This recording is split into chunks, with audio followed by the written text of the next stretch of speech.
एक तो टाइम पे आया करो, थोड़ा 5 मिनट पहले आया करो, ठीक है? मैं 5 मिनट पहले आता हूँ ताकि टाइम पे स्टार्ट हो जाए। हाँ हाँ हाँ। अंजलि नहीं आई आज, फिर उसको फोन करना था, क्या हुआ उसको? अंजलि को फोन किया था? एग्जाम है। अच्छा अच्छा, हाँ सच में उसका एमबीबीएस का रिजल्ट है ना, पेपर है। तुम्हारा क्या नाम बेटिया? सिमरन। सिमरन। अमन। तेरा बेटे? आर्या। कॉपी बंद करो थोड़ी देर पहले। मेरी आदत है पहले जो पढ़ाया थोड़ा उससे पूछताछ करता हूँ, ठीक है? तुम बताओ होमो इरेक्टस कब आए थे? हाँ नहीं, उसके आगे बताओ, स्पेसिफिक बताओ। इन्होंने ठीक आंसर है, ठीक है। होमोसेपियन कब आए थे बेटे? होमोसेपियंस कब आए थे? नहीं, तो बता सिमरन। अपर। सारा कुछ खत्म हो गया तो लास्ट में अपर बचा, उसने अपर बता दिया। अच्छा, क्वार्टजाइट के बारे में खास बात क्या थी इंडिया की, अगर प्री हिस्ट्री में देखा जाए? What is so special about quartzite? Quartzite word सुना था कल मेरे से? हाँ हाँ, ये स्पेशल है कि सारे के सारे टूल्स जो हैं पैलिथिक एज में इंडिया में जितने बने सारे पैलिथिक से बने थे, ठीक है? अच्छा अच्छा, दूसरा चीज़ बताइए मुझे, हमने एक बात की डोमेस्टिकेशन ऑफ एनिमल्स, वो कब स्टार्ट हुई बेटे? थैंक यू जी, थैंक यू। वो कब स्टार्ट हुई बेटे? म्यूजोलिथिक एज में। तो कल मैंने थोड़ा होमवर्क दिया, थोड़ा बच्चों आपको याद होगा। वो होमवर्क था, आपको याद होगा किसके बारे में था? मुझे बताओ, फायर आप कब स्टार्ट हुई अप्रोक्सीमेटली, कब डिस्कवरी कब हुई इसकी? आपको मैंने कहा था नेट पे खोजना सारा कुछ। सबसे पहले एविडेंस कहाँ मिले इसके? आपने किया था?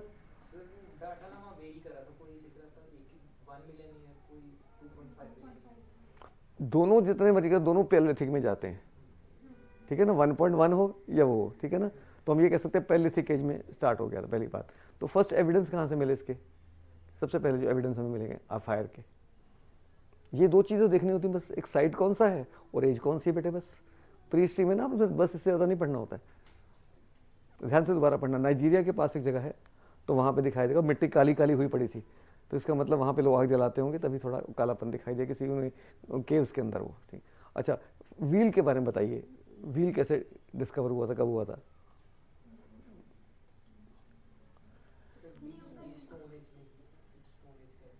अच्छा ठीक है, तो सबसे पहले व्हील का उपयोग कैसे किया था, क्या व्हील किस काम आए थे उनके सबसे पहले?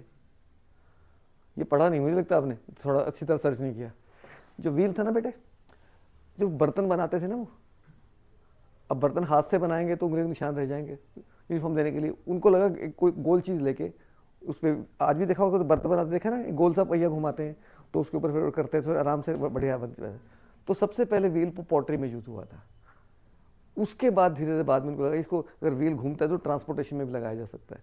Then wheel came to be use in the transportation, जितने फिर जो कार्ट बने सारे उसमें बने वो, ठीक है? अब कहाँ था जब फिर खोज के लाना तुम, ठीक।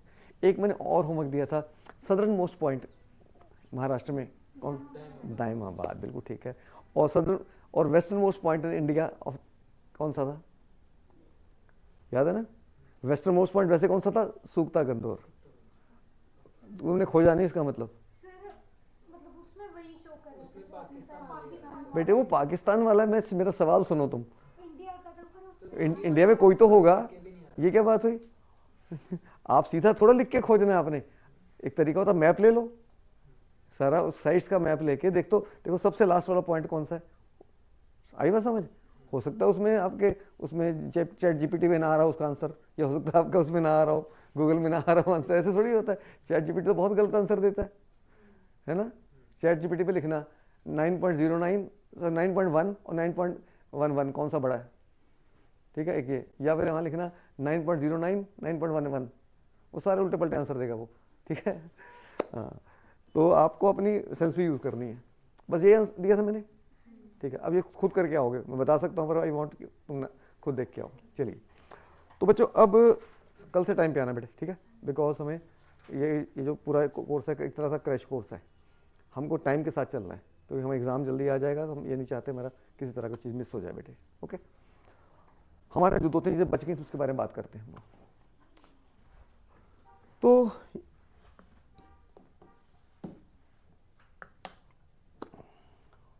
पहली बात हमने कल ये बात कही थी कि वो व्यापार भी करते थे बहुत, है ना, एक बात।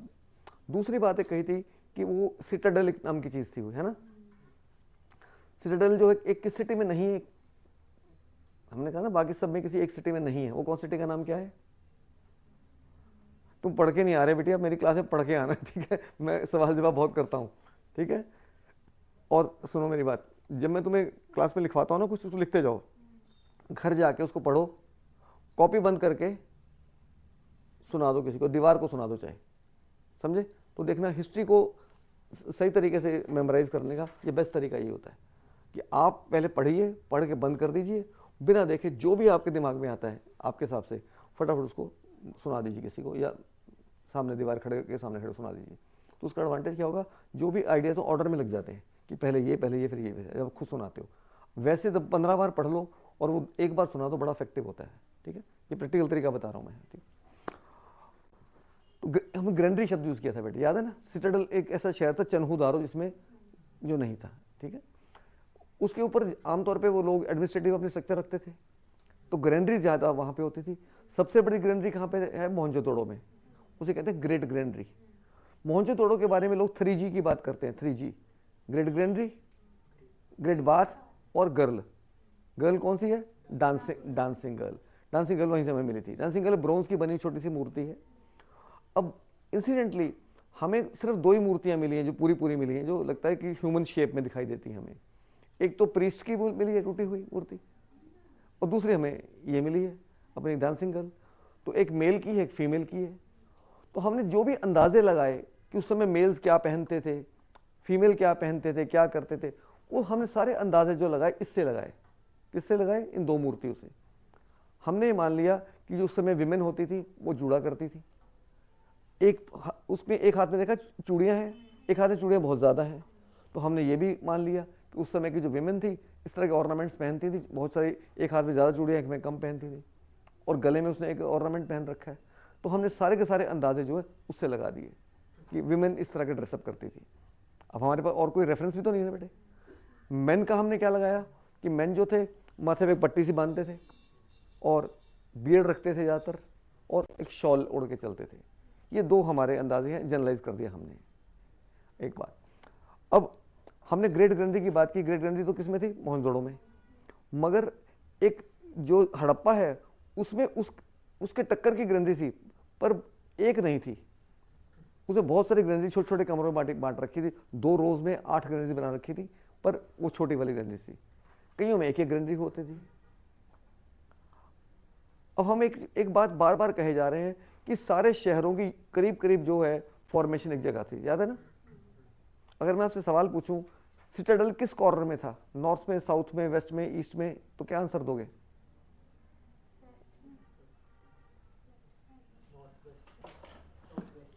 साउथ वेस्ट, बिल्कुल सही आंसर दिया उन्होंने। अगर नॉर्थ है, साउथ है, वेस्ट है, ईस्ट है, इसका सही आंसर है साउथ वेस्ट। आमतौर पे साउथ वेस्ट में होता था। हाँ, तो अब इन शहरों की हमने बात कर रहे हैं कि क्या सारे शहर एक जैसे थे? हमने कहा करीब करीब एक जैसे थे, पर कुछ ऐसे भी शहर मिले हमें जो थोड़े इनसे मिलते जुलते थे।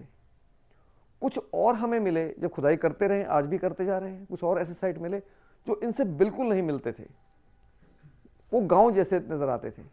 तो इसका मतलब ये कोई भी सभ्यता अगर 2000 साल तक चल रही है तो ये तो है नहीं वो सेम ही रहेगी, तरक्की तो होती है ना। अब मैंने आज कहा ना, हम जैसे रहते हैं, हमारे फादर ऐसे नहीं रहते थे, ग्रैंड फादर नहीं ऐसे रहते थे, तो ये तो मात्र फासला सिर्फ 50-60 साल का है। 2000 साल का तो फासला बड़ा रहा होगा। तो असल में देखा जाए हम जिसकी बात कर रहे हैं, आप जितनी सारी बातें कर रहे हैं, ग्रेट बाथ, ग्रेट ग्रैंडरी, जो भी बातें कर रहे हैं, हम इसे उस फेज की बात करें, इसे कहते हैं mature phase of the Harappans. यानी 2000 साल की अगर बात करें, जो आखिरी 400-500 साल हैं उसमें तरक्की बहुत हो गई थी। तो ज़्यादातर चीज़ें हमें वो वाली हमें मिली हमें, तो हम उसको मान के चल रहे हैं कि वो सबसे बड़ा फेज है। पर 3 फेज थे इसके, एक प्री हड़प्पन, एक प्रोटो हड़प्पन और तीसरा हड़प्पन।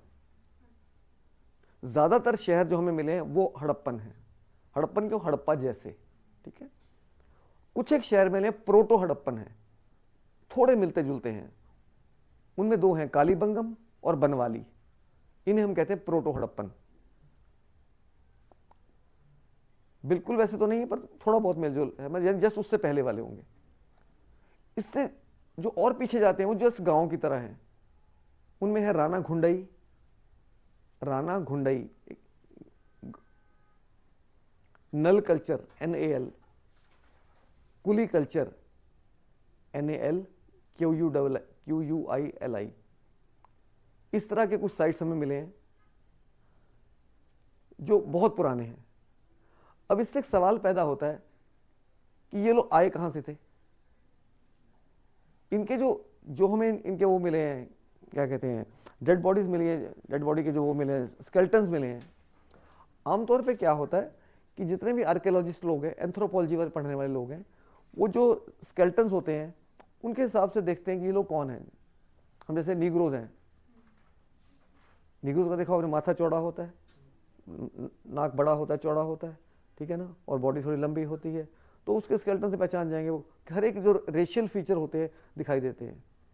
जैसे हम मंगोलाइट्स की बात करते हैं, आंखें छोटी होती हैं जिनको, जैसे मणिपुर में होते हैं या नेपाल में लोग होते हैं इस तरह के। तो उन्होंने देखा डिफरेंट स्केल्टन्स को जांच के कि किस तरह के लोग थे, कौन थे ये, कहाँ से आए थे, मंगोलाइट थे, प्रोटो ऑस्ट्रोलाइट थे, कौन थे ये थे। पर सरप्राइजिंग ये लगा कि उसमें हर तरह के मिल जाते हैं। मंगोलाइट भी हैं, निग्रोइड भी हैं, प्रोटो ऑस्ट्रोलाइट भी हैं। पर दैट शोज कि ये सारे के सारे जो है एक तरह से मिक्सचर थे, कई जगह से लोग आए होंगे। पर ओरिजिनली ये सभ्यता शायद भारत की ही है, क्योंकि इतने पुराने जो गांव मिले, नल कल्चर, कुली कल्चर, वो ट्राइबल की तरह के थे लोग थे। पर 2000 साल काफी होते तरक्की करने के लिए, वो ट्राइबल्स भी उससे बाहर निकल आते हैं, ठीक है ना, बैकवर्डनेस से। तो अभी दो बातें मैंने क्लियर कर दी कि पहली बात, they originated in India only, number 1। Number 2, they were the combination of proto Australoids, negroids, Mongoloids. पर उसमें प्रोटो ऑस्ट्रोलाइट सबसे ज्यादा हैं।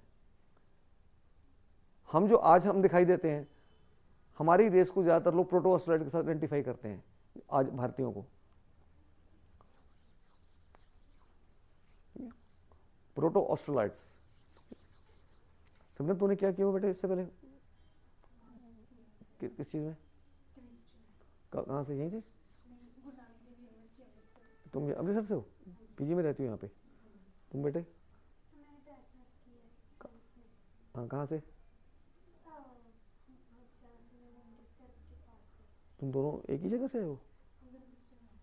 अच्छा, रियल सिस्टर तुम दोनों, ओके। तूने इसको तूने मास्टर्स क्यों नहीं करने दी? ना रोका ना इसने। तुमने बेटे क्या किया बेटे? सर मैंने पॉलिटिकल साइंस पढ़ा। कहाँ से? दिल्ली यूनिवर्सिटी। तुम दिल्ली के रहने वाले हो? नहीं, हाँ। मैं पंजाब से, वैसे मैंने ग्रेजुएशन की। अच्छा, पंजाब में कहाँ से? मोगा। अच्छा, मोगा के रहने वाले। तो वहाँ क्यों गए? ग्रेजुएशन तो सेम, हर जगह सेम होती है। नहीं, वैसे ही मन था कि सभी चंडीगढ़ करते हैं, मैं दिल्ली करता हूँ। अच्छा। वहाँ सर थोड़ा एनवायरनमेंट का फर्क, एक्सपोजर ज़्यादा है। मैं दिल्ली में रहा हूँ, बहुत पढ़ा है मैंने दिल्ली में। तो इसलिए एनवायरनमेंट का फ़र्क बस है, कई प्लस हैं, कई चीज़ें माइनस हैं, ठीक है ना, भीड़ बहुत है और वहाँ पे। चलिए, अब हम आते हैं उस पर कि ये जो लोग हैं, हमने कहा था धार्मिक तो थे, पर इसमें एक चीज़ मिसिंग नज़र आई, वो क्या थी? टेम्पल। इसमें कुछ और भी मिसिंग नज़र आता है, कुछ चीज़ें जो हम खोज रहे हैं। हमने जितने भी सील्स देखी, टॉयज मिले, कोई और चीज़ मिले, बोन्स मिली, ये बहुत सारे एनिमल्स को जानते हैं ये लोग, मगर एक एनिमल में बहुत कम दिखाई देता है, वो हॉर्स है। अब एक समय तक ये कहा जाता था कि these people were unaware about the horse, इनको हॉर्स के बारे में नहीं पता था। बट कुछ एक साल पहले एक साइट है इनकी, सुरकोटाडा, वहां कुछ बोन्स मिली हैं, they are similar to the bones of the horse. तो अब अगर ये स्टेटमेंट आती है कि they were completely unaware of horse, तो इसका मतलब स्टेटमेंट गलत है। वो अभी रिसेंटली आई है, 2 साल पहले यूपीएससी में स्टेटमेंट आई थी। अगर लिखा हो जनरली अनअवेयर तो ठीक है स्टेटमेंट, क्योंकि ज्यादातर साइट्स पे नहीं मिला, ज्यादातर लोग इसको नहीं जानते थे। पर टोटली अनअवेयर, बिल्कुल नहीं मालूम था, ये स्टेटमेंट अब गलत हो जाएगी, क्योंकि सुरकोटाडा में वो आ गई। ऐसे ही आयरन के बारे में कहा जाता है कि आयरन टोटली अनअवेयर थे, आयरन को नहीं जानते थे। वो शायद इसलिए हम कहते हैं, हम मान के चलते हैं 1000 BC से पहले आयरन की डिस्कवरी नहीं हुई थी, हम ये मानते हैं। पर इस थ्योरी को भी अभी कुछ साइंटिस्ट झुठला रहे हैं, इस बात को भी। कुछ एविडेंस मिले हैं खुदाई में जिनके कहीं लगता है, क्योंकि आयरन जो नीचे दब जाएगा वो रस्ट होकर खत्म हो जाता है, पर वो जिस मिट्टी में दबता है उस मिट्टी की प्रॉपर्टीज में तो रहेगा ना वो एलिमेंट। तो कुछ ऐसे टेस्ट किए गए हैं नीचे खुदाई के, उसमें लगता है कि शायद इनको आयरन पता था। पर फिर भी आयरन को अगर लिखा जाए ये वाली बात कि ते वर टोटली अनअवेयर, तुम उसको ठीक कर देना, कोई दिक्कत नहीं है, क्योंकि अभी तक ऐसा कोई एविडेंस नहीं है जो सब्सटेंशिएट कर सके हिस्टोरियन अपने आप को। पर कुछ किताबों में ऐसा आ गया है। अभी एंशिएंट इंडिया की 1-2 किताबें हमने देखा, उसमें कहा है कि कहीं कहीं थोड़े बहुत एविडेंस मिले हैं, पर फिर भी ये कहा जाए पूरी सभ्यता जो है ब्रोंज के ऊपर ही ज़्यादा टिकी हुई थी। तो हमने कल बता ही दिया आपको, ज़्यादा चीज़ें ब्रोंज की बनी हुई हैं। अब ऐसे ही अवेयरनेस और नॉन अवेयरनेस की अगर बात करते हैं, अब ये खाते क्या थे? ये माना जाता है कि इनकी मेन जो फसल थी वो 2-3 फसलें ज़्यादा उगाते थे। एक तो वीट और मेज। राइस के बारे में थोड़ा थोड़ा पहले डाउट था कि राइस इनको पता था कि नहीं पता था, पर 2 जगह इनके एविडेंस मिले हैं एपेडी के, एक तो लोथल और रंगपुर। लोथल और रंगपुर जो 2 ऐसी जगह हैं जहाँ पे हमें राइस के एविडेंस मिले हैं बच्चे। तो उससे ये हो गया कि इसका मतलब राइस को भी, इनके बारे में, राइस के बारे में थोड़ा बहुत पता था इनको। हम ये नहीं कह सकते कि बिल्कुल अनअवेयर थे ये। हाँ, ये मान सकते हैं कि ये स्टेपल फूड नहीं था। स्टेपल फूड होता है जो रोज खाते हैं हम लोग ना, वो शायद इनका नहीं रहा होगा।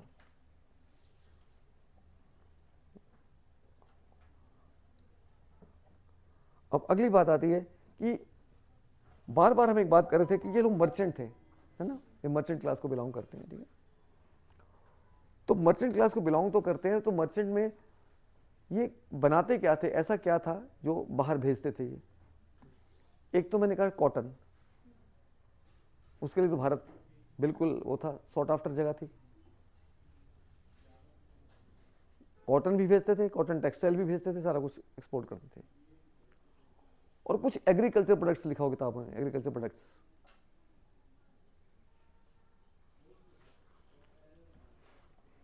एक बड़ी अजीब सी वो है, बार बार जो बात आती है बच्चों, बीड्स, BEADS, बीड्स। बीड्स क्या होते हैं? वैसे तो मोती कह दोगे, पर हिंदी में मनके कहते हैं। एक मिनट, कहाँ है?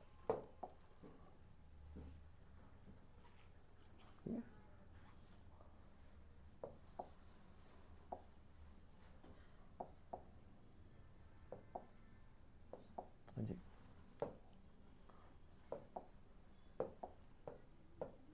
बीड्स, ठीक है। जैसे मान लीजिए कोई इस तरह का बना हुआ है, देखा होगा ना, इसे पतली सी धागा जा रहा है, तार जा रही है, कोई इस तरह का बना हुआ है, ठीक है, कोई थोड़ा कम ऐसे रेक्टेंगुलर बना हुआ है, ऐसे, समझे? इस तरह के कभी देखा, कोई लोग माला इस तरह की पहनते हैं ना लोग, हाँ, मतलब ये ऐसी माला है, इसमें एक बीड ऐसा लगा दिया, एक बीड थोड़ा छोटा सा लगा दिया, लंबा सा लगा दिया, एक बहुत लंबा हो गया, इस तरह के लोग डिफरेंट कलर के। तो ये बीड्स जो है कुछ ऐसी जगह मिली है, साइट्स मिली है जहाँ पे ऐसा लग रहा है ये बीड्स यहाँ बनाए जाते थे, उसे बीड्स फैक्ट्री कहते हैं हम लोग। चनहुदारों में मिली है, कई और जगह मिली है। तो ये काफ़ी बड़ी मात्रा में एक्सपोर्ट होते थे। पर अब ये सवाल ये उठता है, ये ऐसी क्या खास बात है इसमें कि ये क्यों एक्सपोर्ट होते थे? क्योंकि जिस स्टोन के ये बने हुए हैं वो स्टोन तो हमारे यहाँ होते ही नहीं थे, यहाँ पे इंडिया में। टोपाज हो गया, ठीक है, लेपिस लजुले नाम का एक हो गया, अगेट हो गया, मैं बताता हूँ, कार्नेलियन हो गया, ये स्टोन्स के नाम है। जैसे हम जो महंगे स्टोन्स नहीं होते हैं जो अंगूठी वगैरह में पहनते हैं बेटे, नीलम हो गया, पन्ना हो गया, ऐसे ना, उनके अंग्रेजी नाम है कार्नेलियन, लेपिस लजुले, एगेट। ये सारे स्टोन जो है उनके तो बीड्स बने हुए हैं, पर स्टोन हमारे यहाँ नहीं होते, यहाँ हम इंडिया में, ये बाहर से आते थे। दैट मीन्स कि वो स्टोन्स बाहर से आते थे और उसमें जो पतला सुराख करना पड़ता था वो टेक्नोलॉजी शायद किसी के पास नहीं थी। उस सुराख में से बहुत पतली सी सोने की तार निकाल देते थे। Gold was known to them, बता दूं मैं, गोल्ड की जानकारी लोगों को कॉपर से पहले हो गई थी, पर गोल्ड इज सो सॉफ्ट, उसको टूल्स नहीं बना सकते आप उससे, यह बहुत कम मात्रा में मिलता है।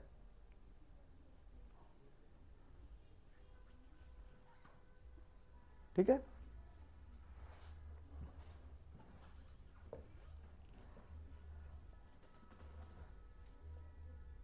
तो कार्नेलियन, लेपिस lazuli और अगेट। तो इसका मतलब बीड बनाने की हमारे में वो थी, टेक्नोलॉजी हमारे पास सबसे ज़्यादा थी, तभी तो टेक्नोलॉजी में हम धागा बना रहे हैं, कपड़ा बना रहे हैं, टेक्नोलॉजी बहुत आगे थे हम लोग।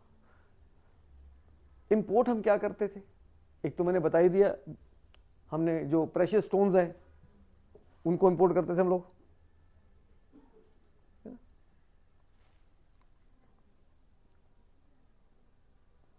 और क्योंकि ब्रोंज हमने बनाना है तो ब्रोंज में दो चीजें लगती है बेटे, क्या क्या लगती है ब्रोंज में बताओ? कॉपर तो हमें मिल जाता था यहां से, खेतरी माइंस हैं उससे मिल जाता था, खेतरी माइन से, और टिन हम मंगाते थे अफगानिस्तान से।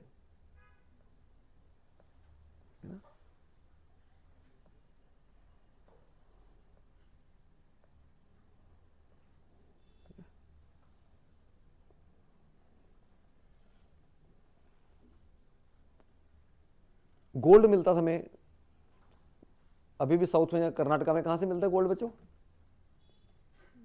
कोलार, हमारे इंडिया में कोलार माइंस एक ही माइन है, और या फिर पर्शिया और अफगानिस्तान, तीन जगह से गोल्ड आता था। सिल्वर आता था अफगानिस्तान से, कॉपर, एक तो ऊपर खेतरी लिखा है ना हमने, खेतरी के साथ बलोचिस्तान भी लिख लो, बलोचिस्तान, और टिन के साथ एक और लिखो, अफगानिस्तान के साथ एक और जगह है central Asia.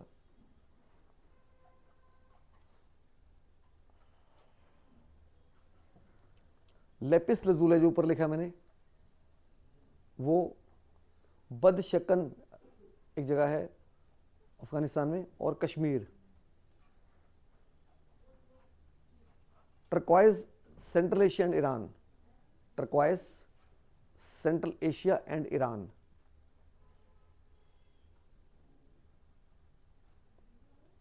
Z, JED, Z central Asia.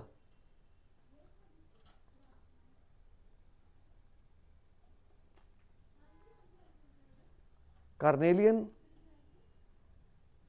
Saurashtra,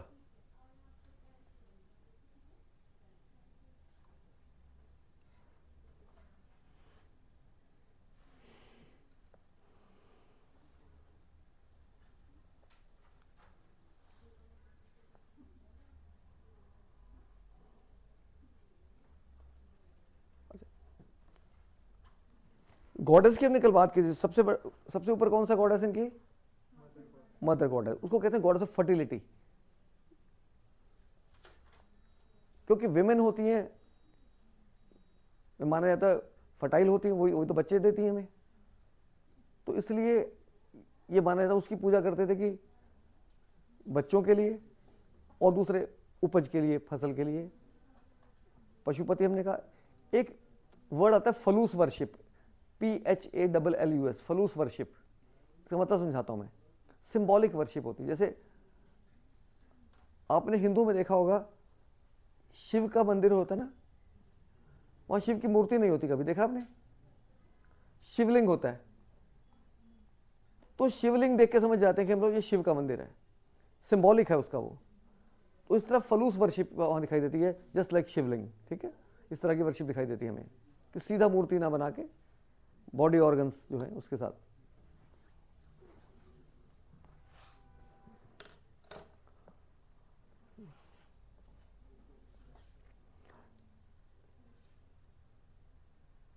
तो करीब करीब सारी बातें हमने आपको बताई दी। एक चीज अब जो बताने वाली थी वो रह गई थी, कि व्यापार की बात, आखिरी बात जो थी, कि हमने कहा कि हमारी स्क्रिप्ट पढ़ी नहीं जा सकी, हमने बताया ना, मगर जो दूसरे कंट्री हैं जिनके साथ हमारे संबंध थे, हमारे कंटेम्प्ररी थे, जैसे सुमेरिया हमने कहा था और मेसोपोटामिया कहा था, तो मेसोपोटामिया की स्क्रिप्ट पढ़ ली गई है काफ़ी हद तक, तो उनकी कुछ इंस्क्रिप्शंस भी मिली हैं। इंस्क्रिप्शन समझते हो ना, शिलालेख, पत्थरों पे लिखा होता है, किसी पिलर पे लिखा होता है, किसी दीवार पे लिखा होता है, तो उनके कुछ इंस्क्रिप्शंस में ये बात कही गई है कि वहां से कुछ जहाज चलते थे, समुद्री जहाज, वो चल के दिलमन पे जाके रुकते थे, फिर मकरन पे जाके रुकते थे, फिर आखिर में मेलूहा में जाते थे। वो समझे कहाँ से चलते हैं वो?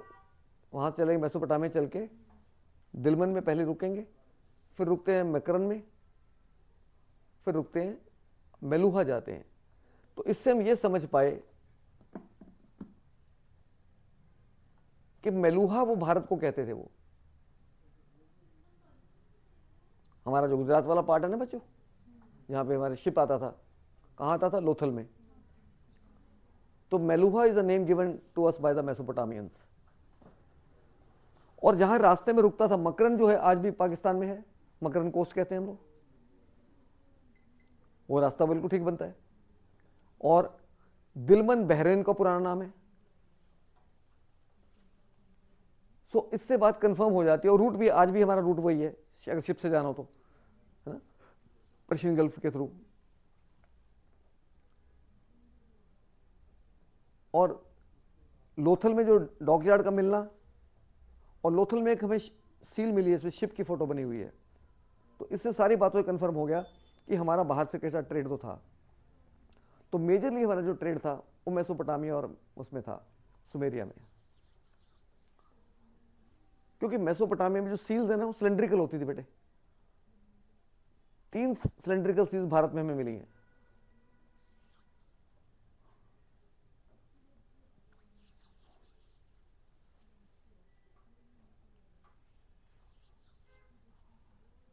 ठीक है,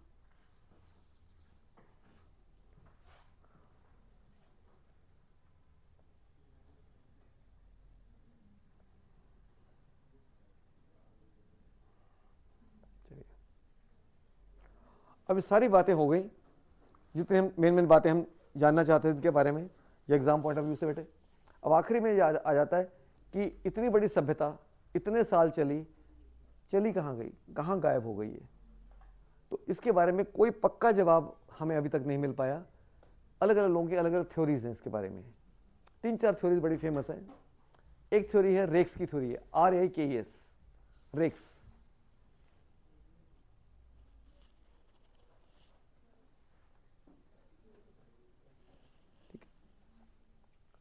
रेक्स की थ्योरी ये कहती है कि इनका जो डिक्लाइन था, the decline was due to their decline was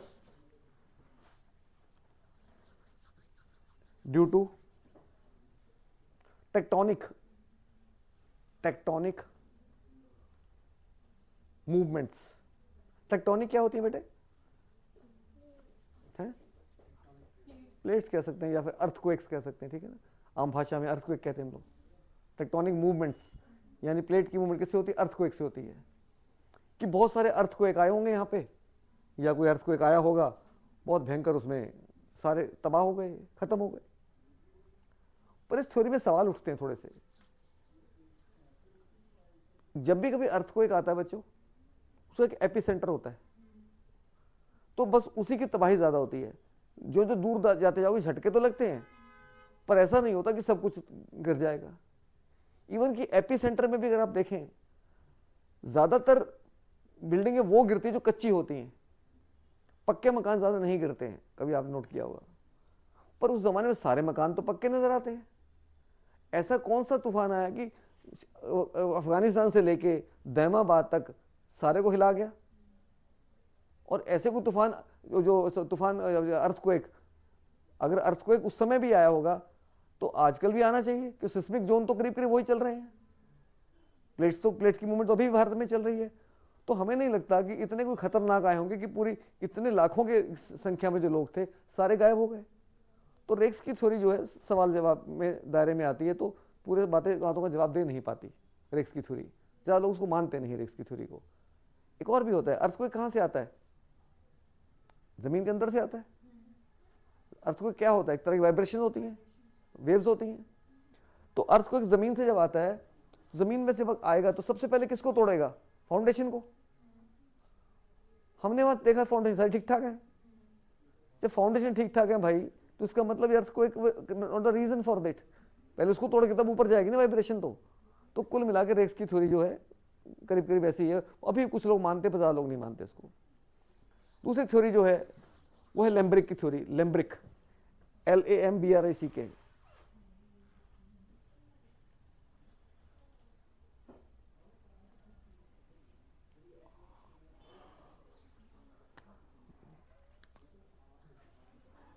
तो जो लैम्ब्रिक की थ्योरी है बच्चों, वो जो है उनका ये कहना है कि सारे के सारे जो ये शहर थे, ये सारे शहर नदी किनारे बसे हुए थे, तो नदियों में बाढ़ आ गई होगी तो सारे उससे तबाह हो गए।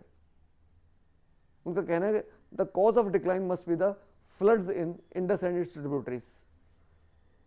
इंडस और इसकी ट्रिब्यूटरीज में जो बहुत सारे फ्लड्स आते हैं वो इसका कारण रहे होंगे, उनका यह मानना है।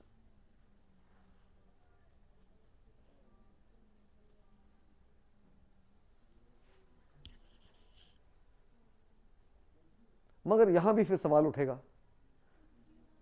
कि भाई इतने टेक्नोलॉजी वाले लोग, इतने समझदार लोग, ठीक है, बाढ़ जब भी आती है तो कितने दिन के लिए आती है? 2, 4, 10 दिन, 15 दिन के लिए आ जाती होगी बाढ़, तो लोग दूर चले जाएंगे उससे, और क्या, फिर वापस आ जाएंगे। कोई बाढ़ ये तो है नहीं, नदी में बाढ़ आई तो 500 किलोमीटर तक बाढ़ जाती है। बाढ़ तो नदी के आसपास ही आती है ना, जैसे 1-2 किलोमीटर में असर करती है। और क्या सारी नदियों में एक साथ बाढ़ आ जाती है? उत्तर से लेकर दक्षिण तक, वेस्ट से लेकर ईस्ट तक नहीं ना, फिर ये बात भी नहीं लगती है। हाँ, किसी एक एरिया को तबाह कर सकती है, वो लोग माइग्रेट कर जाएंगे, बाकी लोग फिर बाद में आके उसको दोबारा, आज भी बाढ़ आती है, कुछ तबाही होती है, फिर लोग दोबारा आ जाते हैं, 2-4 घर बर्बाद हो जाते हैं, तो सारी सभ्यता थोड़ी खत्म हो जाएगी उसमें, नहीं बात बनती, जमती नहीं ये वाली बात भी। तीसरी थ्योरी जो आती है वो आती है उसे हम कहते हैं मोर्टाइमर व्हीलर की थ्योरी आती है। मोर्टाइमर व्हीलर, उस थ्योरी को एक नया नाम देते हैं पुरंदर थ्योरी। पुरंदर, ये वर्ड सुना आपने, पुरंदर? मैं हिस्ट्री पढ़ा रहा हूँ सिमरन। सिमरन कैसी हिस्ट्री में सुना है? इंद्र को कहते हैं। पुरंदर थ्योरी क्या है? मोर्टाइमर व्हीलर का ये कहना है कि आर्यंस बाद में आए इनके, कि आर्यंस फॉरेन से आए, उन्होंने इन पे हमला कर दिया, इनको तबाह कर दिया, और बस वो आके हम बस गए, तो इनके डिक्लाइन का कारण जो है आर्यंस हैं।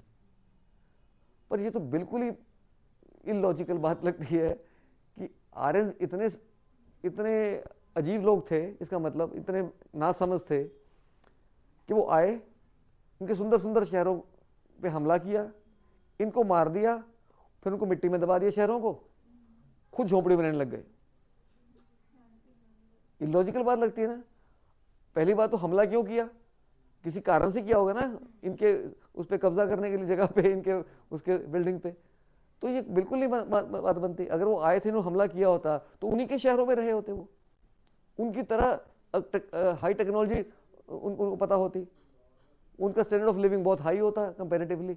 वो तो बेचारे धक्के खा रहे थे, जगह जगह मारे फिर रहे थे, गाय भैंस को लेके, अपनी गाय और बैल को लेके। तो ये भी लॉजिकल नहीं लगता, ये तो सबसे इलॉजिकल बात लगती है। और वैसे भी 250 साल का फर्क है। जब ये तबाह हुए 1750 की बात लगती है, 1750 की, और जब वो आर्यंस आए 1500 है, तो 250 साल थोड़ी इनका कोई इन्वेजन चला होगा, ठीक है ना। हाँ, तो एक और थ्योरी आती है गॉर्डन चिल्डे, CH,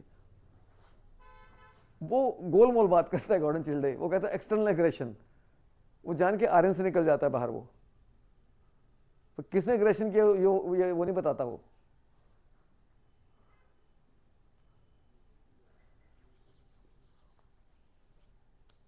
तो वही वाली बात हुई, एक किसी के यहाँ राजा के घर में चोरी हो गई, तो सब लोगों ने कहा कमाल है, राजा क्या रक्षा करेगा, राजा के घर में चोरी हो गई, महल में। तो उसने बड़ा खराब लगा, उसने कहा भी जो बताएगा चोरी किसने की है उसको बहुत बड़ा इनाम मिलेगा। सब लोग आने लगे, नहीं बता पाए, तो एक आदमी आ गया था, सब मैं पक्का बता दूंगा पर इनाम पहले दे दो मुझे। और कहता अगर गलत कहता हो नहीं सकता गलत, तो कहता पर बताऊंगा हफ्ते बाद। राजा ने उसकी सेवा सुबह की, इसको इनाम पहले दे दिया, बता चल किसका टाइम आया। कहता ये पक्की बात है, चोरी ना किसी चोर ने की है। अब वो गलत भी नहीं है देखा जाए तो गॉर्डन चिल्डे करीब भी वही कर रहा है। सीधा बोल दे एक्सटर्नल अग्रेशन कि भाई बता तो सही किसका अग्रेशन हुआ, कब हुआ, पर अपनी थ्योरी को साबित तो वो कर लेता है चिल्डे। तो ऐसे ही बच्चे एक और थ्योरी है जो अब हाँ सच के करीब आती है, वो है भारतीय लोग हैं, उसका नाम है सूद, आरपी सूद और डीपी अग्रवाल। डीपी अग्रवाल, इन दोनों की जो थ्योरी है, इनका कहना है decline was due to increase aridity of soil. The decline was due to increased aridity of soil, aridity of soil, इनका ये मानना है।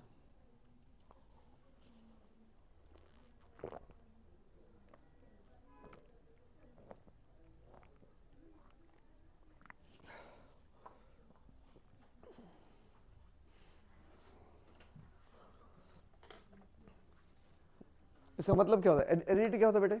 जमीन जो होती है ना, अगर खारी हो जाती है उसकी मिट्टी, तो उसमें उपज कम हो जाती है। ये अक्सर माना जाता है कि बहुत बार ऐसा होता है कि लगातार फसल लगाते रहो तो ज़मीन की उपजाऊ क्षमता कम हो जाती है। पर सर सारे एरिया की तो एकदम से नहीं हो सकती। हाँ बताता हूँ, उस पर आता हूँ उस पर। उनका ही कहना है कि भी अचानक धीरे धीरे उसकी एडिडिटी बढ़ती चली गई, उपज कम हो गई। अब जब उपज कम हो गई तो ऑटोमेटिकली या तो लोग भूखे मरेंगे या वो एरिया छोड़ के साउथ में या कहीं बाहर चले जाएंगे, क्योंकि बाकी सब बातें ठीक है, पेट तो भरना है।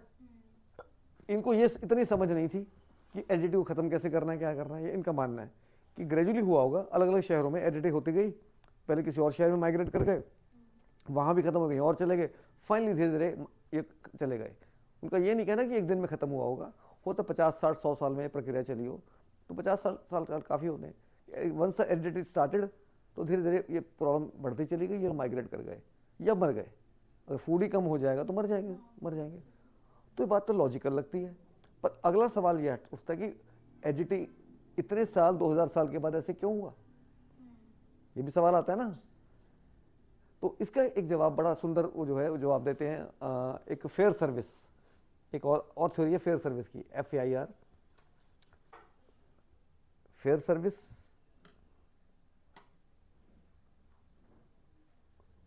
और उसके साथ हैं एक और आदमी है ऑरलस्टीन। इनकी अलग अलग थ्योरीज हैं बेटे।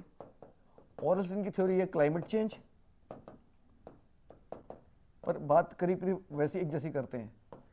और इनकी थ्योरी है जो मैंने पहले बताया, क्या नाम बताया, फेयर सर्विस। उनकी थ्योरी का नाम है इकोलॉजिकल डिग्रेडेशन। इकोलॉजिकल डिग्रेडेशन, इसका मतलब क्या हुआ?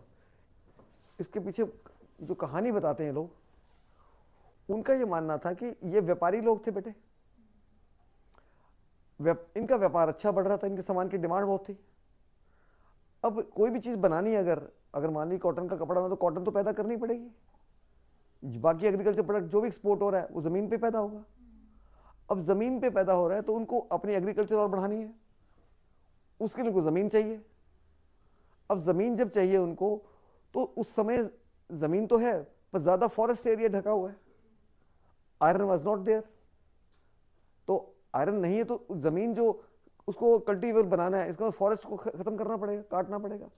उस समय इनके पास इतनी कुल्हाड़ियाँ नहीं थी, इतनी स्ट्रॉन्ग आयरन की, कि वो कुल्हाड़ियों से पेड़ों को काट सकें। तो वो क्या करते थे, जब भी उनको ज़मीन की जरूरत पड़ती थी और उसमें पूरे जंगल में आग लगा देते थे। वो फायर के साथ वो ज़मीन को क्लियर करते थे अपनी ख़त्म करने के लिए, कि आग लग जाएगी, बात ख़त्म हो जाएगी। और वो फायर कहते कई कई महीने चलती रहती थी। आपने देखा ना अभी USA में भी हुआ है, वो एक बार जंगल में आग लग जाए फिर जल्दी जल्दी बुझती नहीं वो। उससे कहता बहुत सारी गैसेज निकली ऊपर जाके, गैसेज तो निकलेंगी, उनकी वजह से पूरा क्लाइमेट चेंज हो गया। पूरा क्लाइमेट चेंज होते रेन पैटर्न खत्म हो गया उनका, और रेन पैटर्न की वजह से एडिडिटी हो गई। समझे? ये लॉजिकल बात कहीं ना कहीं दिल को लगती है। ठीक है, तो ये तीनों थ्योरी को मिला के अगर कहा जाए तो उनकी डिक्लाइन को हम जस्टिफाई कर सकते हैं। ठीक है बेटे, मत तर्क लगता है ना, उसका तर्क साबित तो होता है ना, क्योंकि उनको बाद में उनको ये बात समझ ही नहीं आई कि हम ये क्या कर रहे हैं इस बात के लिए। वो करते चले गए, पर उसका नतीजा ये होता चला गया और धीरे धीरे वो एडिटी हो गई तो खत्म हो गया सारा कुछ। चलिए हो सकता है पर फिर डिसीज का वही बात आती है, डिसीज इतनी दूर जाना। हाँ जैसे तुमने सही कहा कि वायरस जैसे है, कोविड भी हो सकता है, पर हैरानी की बात है किसी ने डिजीज की बात कही नहीं किसी थ्योरी में जितनी पढ़ते हैं हम लोग, कहीं नहीं कही। होने को कोई बड़ी बात नहीं है, हो सकती है बिल्कुल हो सकती है। लेकिन उनके स्केलेटन्स तो मिलते हैं ना, क्योंकि कहीं बहुत ज़्यादा मिले हैं। नहीं पर उनके स्केलेटन्स देखे, जब वो एग्रेशन की बात कर रहे थे ना, चिल्डे की थ्योरी को भी यही काउंटर आता है कि भाई अगर एग्रेशन होता है ना तो फिर ये नहीं कि जो फॉरेन वाला आएगा उसको मार के प्रॉपर उसको दबाएगा, उसको पॉट बरिल करेगा।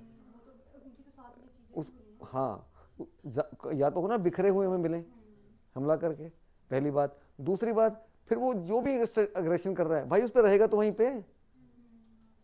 इतने शरीफ लोग हैं उनको मार के वापस चले जाएंगे, ठीक है, या मार के दबा के उसके ऊपर रहेंगे, तो दोनों बातें लॉजिकल लगती है। स्केलेटन के कहीं भी ना हमें वो नहीं मिले, एक ही जगह वो 14 या 15 एक ही रूम में मिले थे बस। वो तो एक घर में मिले हैं, एक जगह सीढ़ियों मिले, वो तो आपस में मान लो हो सकता है किसी गांव में आपस में लड़ाई हो जाए, उससे हम पूरी ऑर्गेनाइजेशन उसको नहीं कहते पूरी सभ्यता को। मान ले किसी गांव में 2 घरों में लड़ाई हो गई, उस लड़ाई में हमले हो गए दूसरे पे, मारे गए, खत्म हो गई बात। एक घर में जरूर है जो हडल्ड मिले, स्केलेटन इकट्ठे मिले, सीढ़ी में मिले, तो बस बाकी पूरा शहर ठीक है, बाकी वाले शहर भी ठीक है, बाकी सारे गांव ठीक हैं, तो उससे सभ्यता खत्म होती नजर नहीं आती बेटे, ठीक है ना। चलो तो ये तो हो गया हमारा, ओके।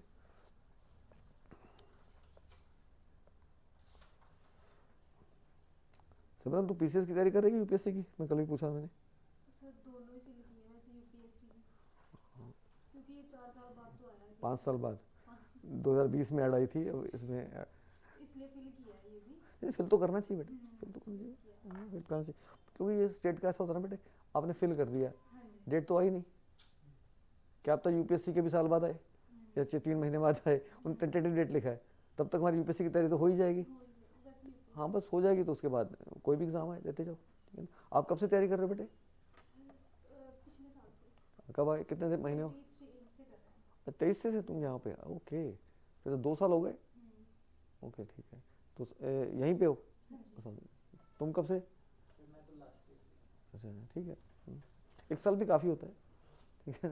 ये तो इसका मतलब इसकी तो काफ़ी स्ट्रॉन्ग होगी। तो हिस्ट्री क्लास 2 बार लगा चुकी है कि 1 बार लगाई है? स्टार्टिंग में लगाई थी, अब लगा रही हूं फिर से। मतलब उसके बाद सेकंड टाइम मेरे से लगा रही है, फिर तो 2 साल में तो नहीं 2 बार लगाई हो? नहीं कोई बात नहीं, ऐसा नहीं। सेकंड टाइम है। हाँ तुम 3 बार लगाओ, किसमें क्या दिक्कत है? क्योंकि फिर बोल रहे ना पीसीएस की आ रहा है, शायद अप्रैल में बोल रहे थे ना, तो ये था कि तुम्हारा काफ़ी गैप हो गया था इसलिए, ठीक है तुम्हें, हाँ समझ आ रही है हिस्ट्री? Yes sir. पक्का।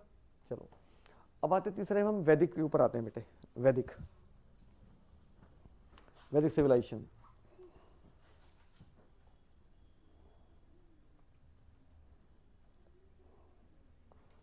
वैदिक के चैप्टर में 2 चीजें पढ़ी जाती हैं, वैदिक लिटरेचर और वैदिक सिविलाइजेशन, ठीक है, वैदिक लाइफ।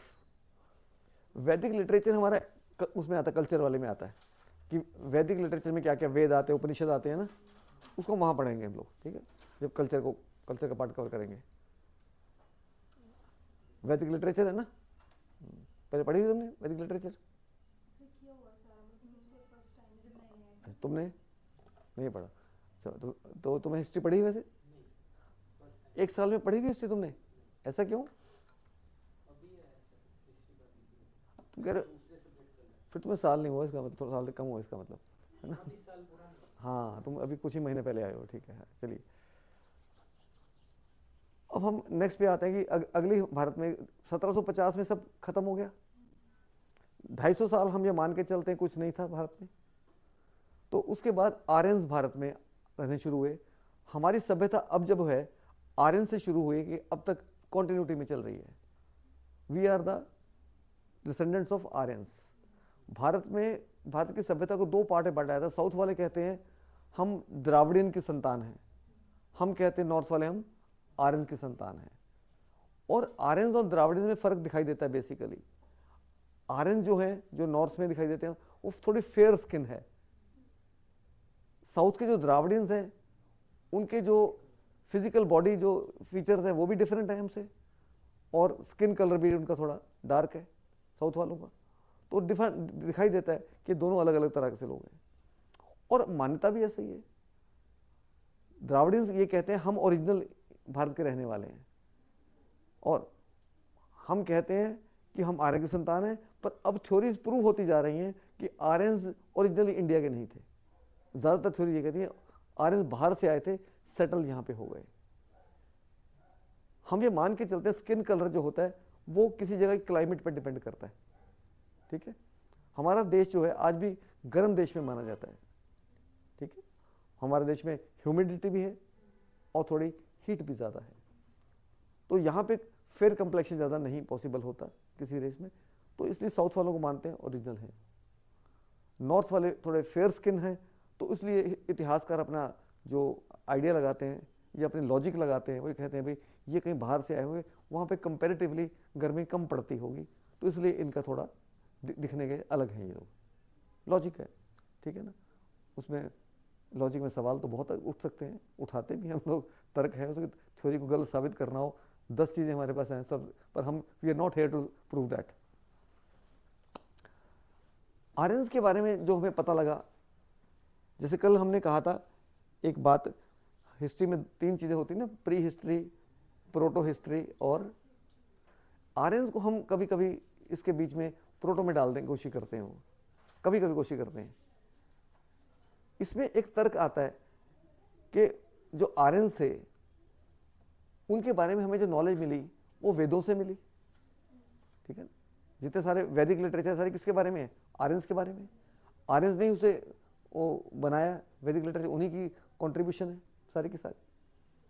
मगर उसमें एक पेच है, थोड़ा क्लू है, वो ये है कि आर्यंस जो थे बच्चों, आर्यंस को हम आर्यन की सभ्यता को 2 पार्ट में बांटते हैं। पूरा वैदिक जो चैप्टर है ना बेटे, वैदिक लिटरेचर जो है, हम शब्द आर्यन बोलते हैं पर उनकी सिविलाइजेशन को क्या बोलते हैं? वैदिक सिविलाइजेशन। क्यों?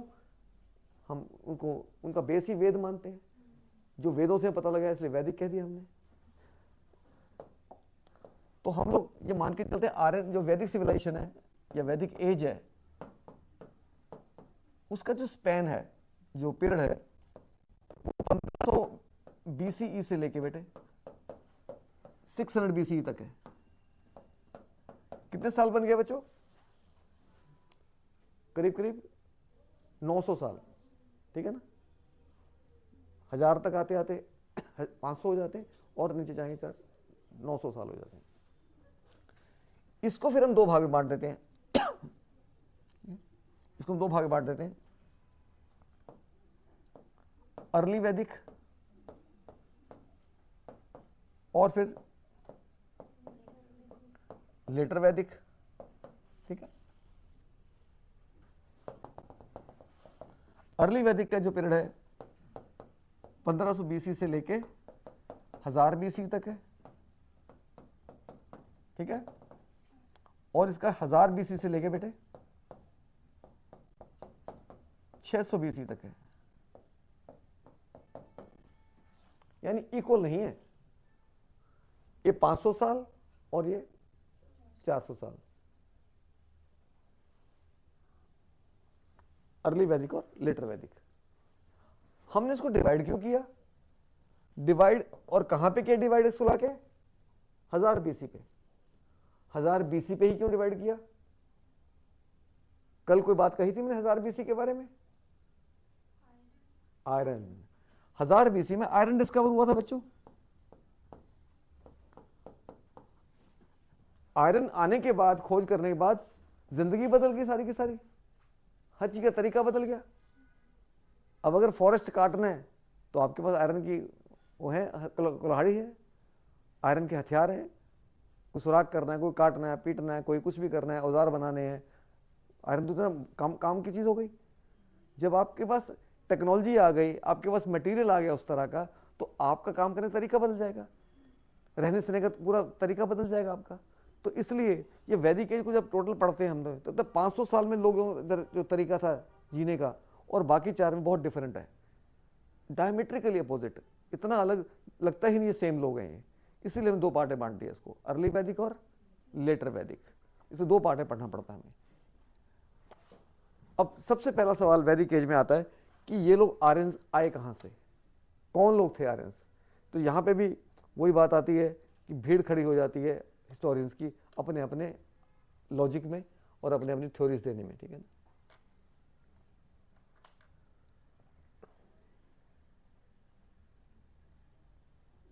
तो दुनिया में 3-4 कंट्री ऐसे हैं बेटे जो अपने को आर्यन की संतान मानते हैं। एक तो भारत के लोग हैं, एक जर्मनी और हंगरी के लोग हैं। देखा ना आपने कभी जर्मनी के बारे में, हिटलर में स्वास्तिक का निशान लगाता था, पता है आपने। एक रशिया के कुछ पार्ट हैं, सम पार्ट्स ऑफ रशिया, वो भी अपने को आर्यन की संतान ही मानते हैं।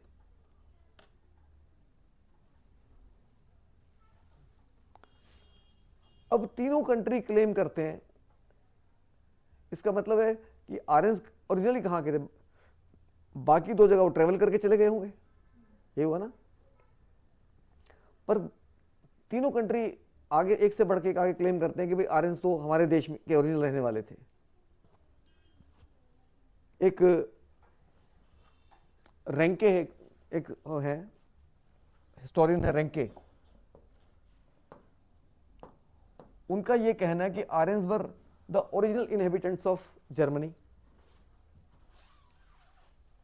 रेंके की थ्योरी जर्मनी कहती है।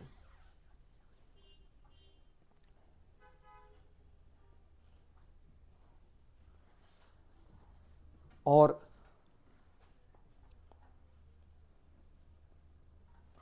डॉक्टर पी गाइल्स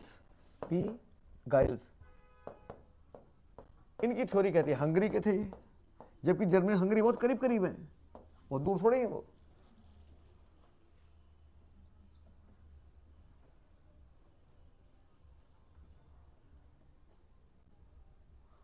और एक है पोक्रेनो एंड नेहरिंग, 2 साइंटिस्ट ने इकट्ठे, पोक्रेनो एंड नेहरिंग, ये उनको रशिया का मानते हैं कि Russia was the original home of Aryans.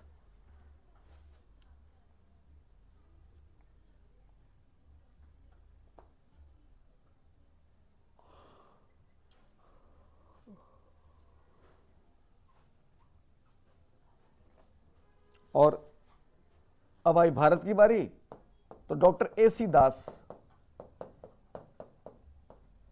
अपनी एक किताब लिखते हैं ऋग्वैदिक इंडिया,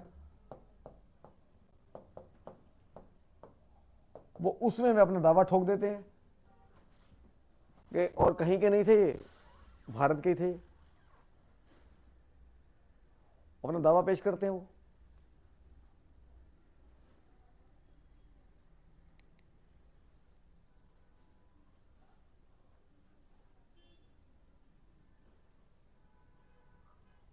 और इनकी थ्योरी को सपोर्ट करने के लिए 2-3 और अच्छे हिस्टोरियंस हैं, डॉक्टर संपूर्णानंद और गंगानाथ झा। वो भी कहते हैं हाँ भाई ठीक है, ये बात हमें दिल को लगती है हमारे। डॉक्टर संपूर्णानंद और गंगानाथ झा।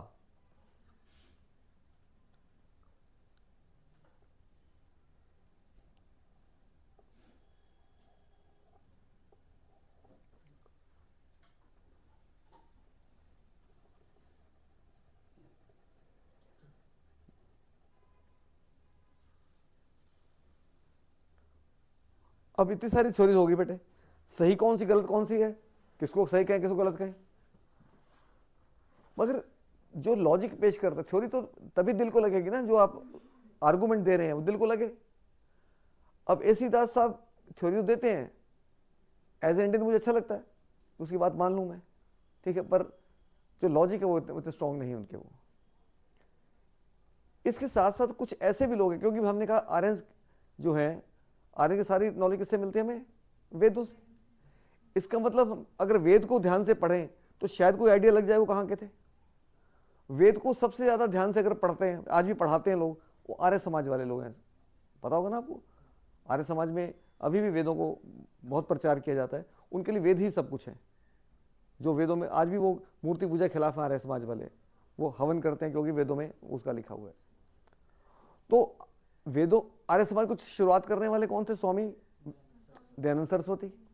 तो दयानंद सरस्वती ने 2 किताबें लिखी हैं, एक का नाम है सत्यार्थ प्रकाश और दूसरी किताब का नाम है वेद भाष्य भूमिका। वेद भाष्य भूमिका।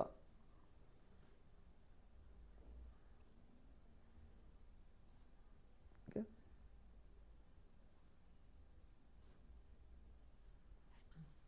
वेद भाष्य भूमिका।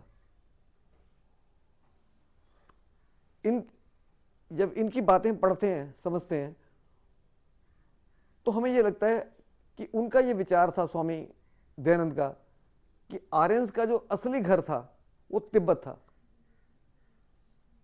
तिब्बत भारत के पड़ोस में ही पता है आपको, चाइना ने कब्जा कर रखा है उस पर।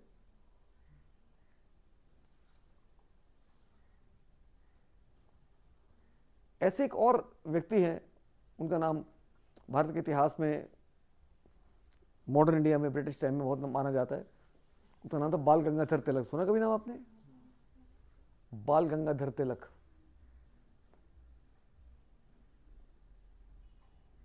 उनको लोकमान्य तिलक भी कहते थे क्योंकि लोग उनको बहुत मानते थे ना, लोकमान्य तिलक भी कहते हैं उनको। तो वैसे तो वो, अगर आपको शायद आप लोगों को मालूम हो या ना भी मालूम, बता देता हूँ, वो मैथमेटिक्स के प्रोफेसर थे। वो पुणे में कॉलेज है आज भी, फर्गुसन कॉलेज, वहां पढ़ाते थे वो। मगर उनको संस्कृत का बड़ा अच्छा ज्ञान था और उन्हें वैदिक साहित्य पढ़ने का बड़ा शौक था और उन्होंने खूब पढ़ा। पढ़ने के बाद उन्होंने किताब लिखी Arctic home of Vedas. Arctic home of Vedas.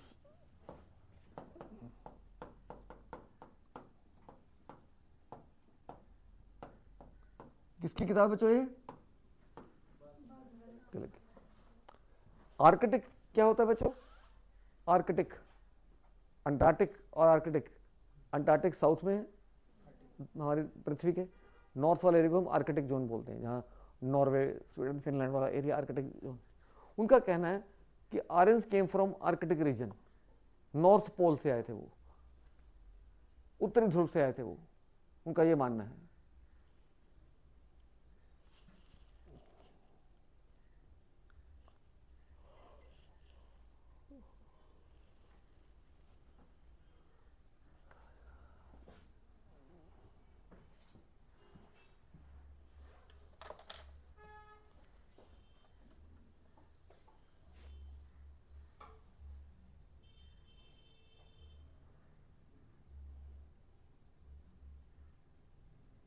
अब उनका लॉजिक क्या है?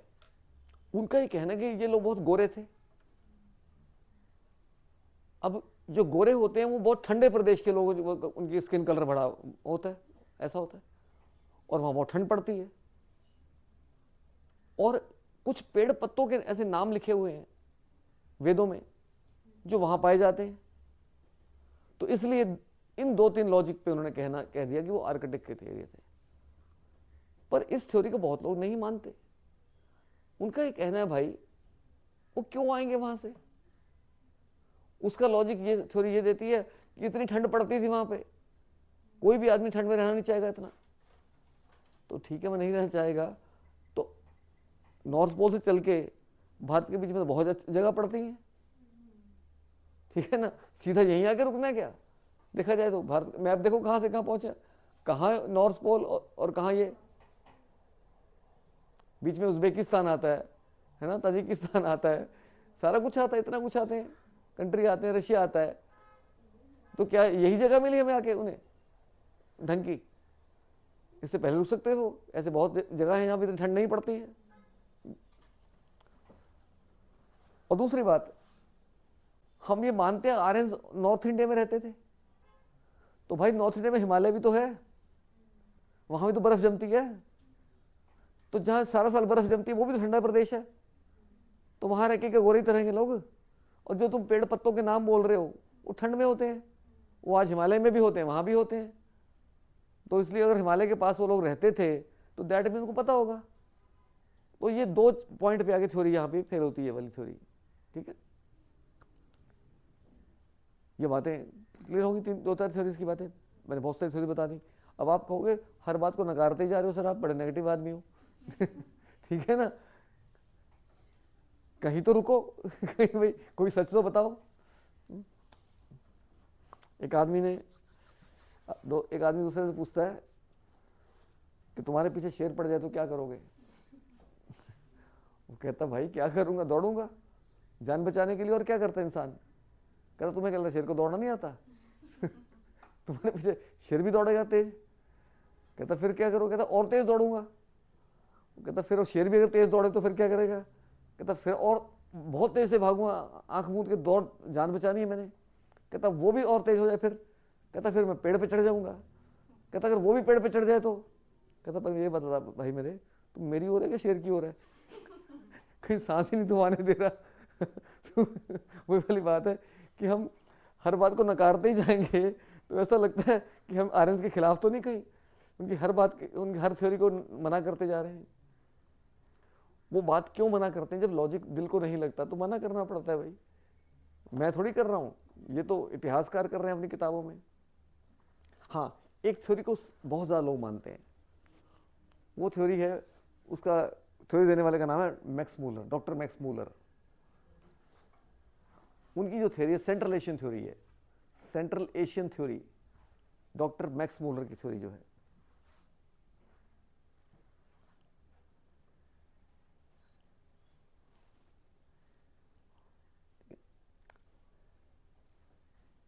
सेंट्रल एशियन थ्योरी का मतलब क्या है?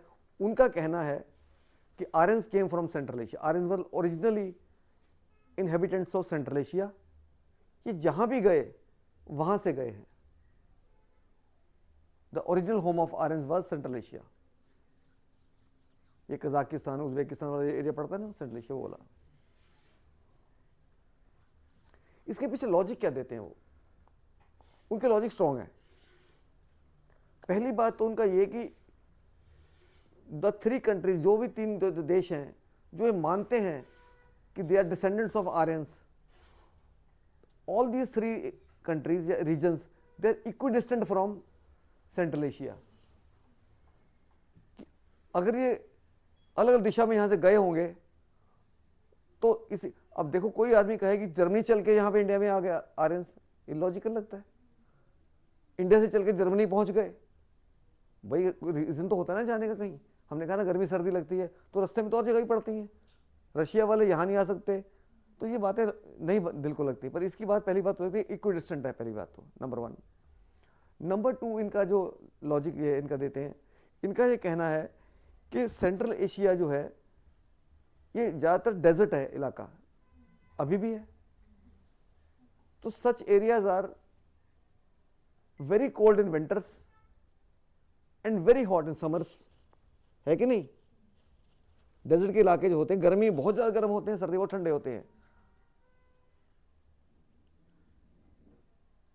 एंड सेकेंडली वाटर स्कैर्सिटी और फूड स्कैर्सिटी होती है ना। जब कुछ पैदा ही नहीं होना, वहां पे पानी भी नहीं है, वो भी नहीं है। आज भी देखा जाए सेंट्रल एशिया जो है इज नॉट वेरी हैबिटेबल, ये मानते हो ना? अब तो ठीक है तरक्की हो गई, कोई लोगों ने कुछ शहर बसा लें, कुछ चीजें हैं, पर देखा जाए तो वो ज्योग्राफिकली देखा जाए, टोपोग्राफिकली देखा जाए तो वो एरिया बहुत अच्छा नहीं है रहने के लिए। कहता है इसलिए जो लोग वहां रहते थे they wanted to shift to some better areas, तो इसलिए उन्होंने अपने अलग दिशा में चले गए। वो जब वो अलग दिशा में गए, जो लोग साउथ की तरफ आए, तो सबसे पहले जो एरिया पड़ता है हैबिटेबल है वो भारत ही पड़ता है। आप देख लो, सेंट्रल एशिया के बाद और क्या आता है? भारत ही तो आता है, और क्या आता है? सेंट्रल एशिया से चलते जाओ हिमालय उसमें पहुंच जाओगे, उसको इधर आ जाओ तो इंडिया आ जाता है। और इंडिया जो है वहां जिस इलाके में वो आए, सबसे पहले कहाँ आए? वो पंजाब में आए। पंजाब किसे कहते हैं? जिसे कंबाइंड पंजाब कहते हैं, जो पाकिस्तान वाला, क्योंकि उधर से रास्ता आता है ना, जो जितने पासेज है नॉर्थ वेस्ट में जो पासेज है उधर से एंटर कर गए। वो एंटर करते वो जो एरिया दिखा, that is neither too hot not too cold, climate बड़ा मॉडरेट है, तो वो सूट कर गया उनको, नंबर वन। नंबर टू, वहां पे नदियां बहुत थी, कोई दिक्कत, नंबर 3 जमीन उपजाऊ है वहां पे, तो सारी बातें तो सूट करती हैं, तो बंदा आगे क्यों जाएगा फिर?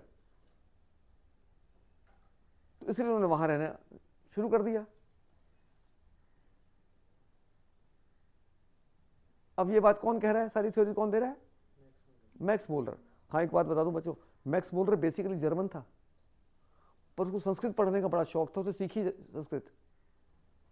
ही नेवर केम टू इंडिया। और बात बताऊं आपको, हाँ यूके में रह के, ऑक्सफोर्ड में, कैम्ब्रिज में हमारे वैदिक साहित्य था, वैदिक लिटरेचर था, वहीं बैठ के सारी रिसर्च की उसने।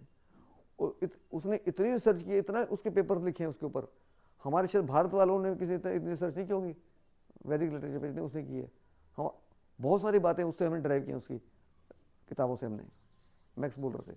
एकदम फेनेटिक आदमी इस मामले में, सनक थी कि मुझे संस्कृत पढ़नी है, वेद पढ़ने हैं, सब कुछ पढ़ने हैं। चले आगे। तो लास्ट जो पॉइंट अपनी थ्योरी में देता है वो लिंग्विस्टिक, जो इसका बेस लिंग्विस्टिक एविडेंस देता है। वो बड़ी सुंदर बात कहता है वो ये कहता है कि जब लोग कहीं भी जाते हैं, माइग्रेट होते हैं ना बच्चों, वो वहां के जाके वहां जैसे वहां रहने लग जाते हैं, तो वहां के लोगों में, उस इलाके में घुल मिल जाते हैं। आप देखिए, अगर कोई यहां से बंदा अमेरिका चला जाएगा, अमेरिका में जाके उसको रहना है, उसका परिवार के साथ रहना है, तो बाहर जहां भी काम करें अंग्रेजी बोलनी पड़ेगी उसको, ठीक है ना? वहां के लोगों की एक्सेंट वैसी हो जाती है ना? कहीं पढ़ने जाएगा तब भी उसको अंग्रेजी बोलनी पड़ेगी, किसी से खाना मांगना है, दुकान से सामान खरीदे तभी अंग्रेजी बोलनी पड़ेगी, तो अंग्रेजी बोलेगा सारा दिन जहाँ। मगर जब वो घर आएगा तो अपने परिवार से अंग्रेजी नहीं बोलता वो। पंजाब से गया तो पंजाबी बोलेगा, माँ उसकी बैठी तो बेबे कहेगा, ठीक है? तो ये कहते कुछ ऐसे शब्द होते हैं भाषा के जो रिश्तों में शब्द होते हैं। वो आमतौर पे क्या होता है कि जब भी जो लोग कहीं भी जाते हैं वो उन शब्दों को नहीं छोड़ते, अपने कुछ ओरिजिनल शब्द अपने साथ रखते हैं, बाकी जो कितने रंग में ढल जाएं वो।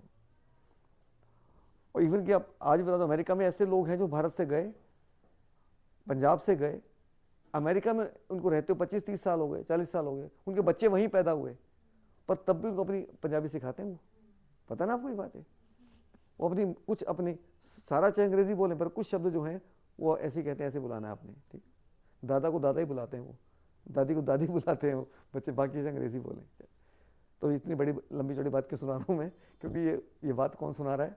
बेसिकली मैक्स मूलर बता रहा है। मैक्स मूलर कहता है कि उसने स्टडी किया, जो जर्मनी में कुछ लोग रहते हैं और जो वहाँ जर्मन की भाषा में, ऐसे ही कुछ उसमें बात करें रशिया में और भारत में, सेंट्रल एशिया में, जो कुछ शब्द हैं बड़े कॉमन नजर आते हैं।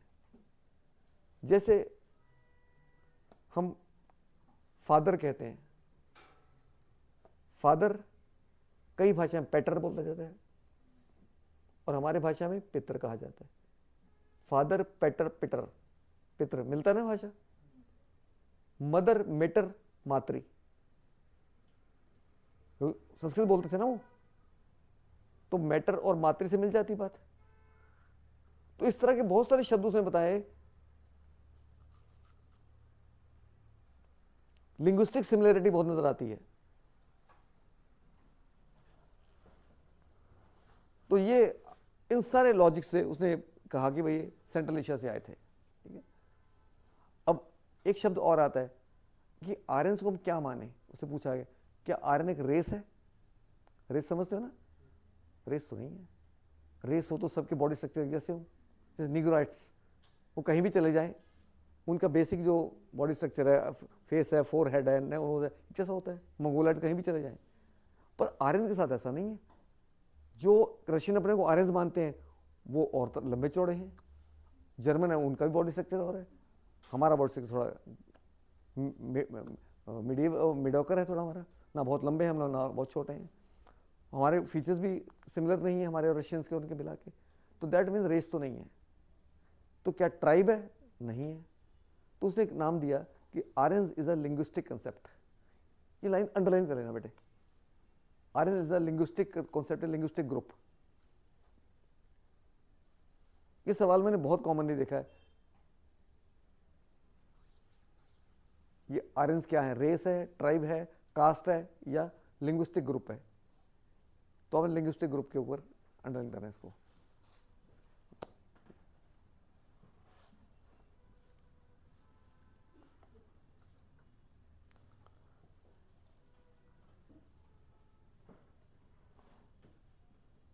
चलिए आगे।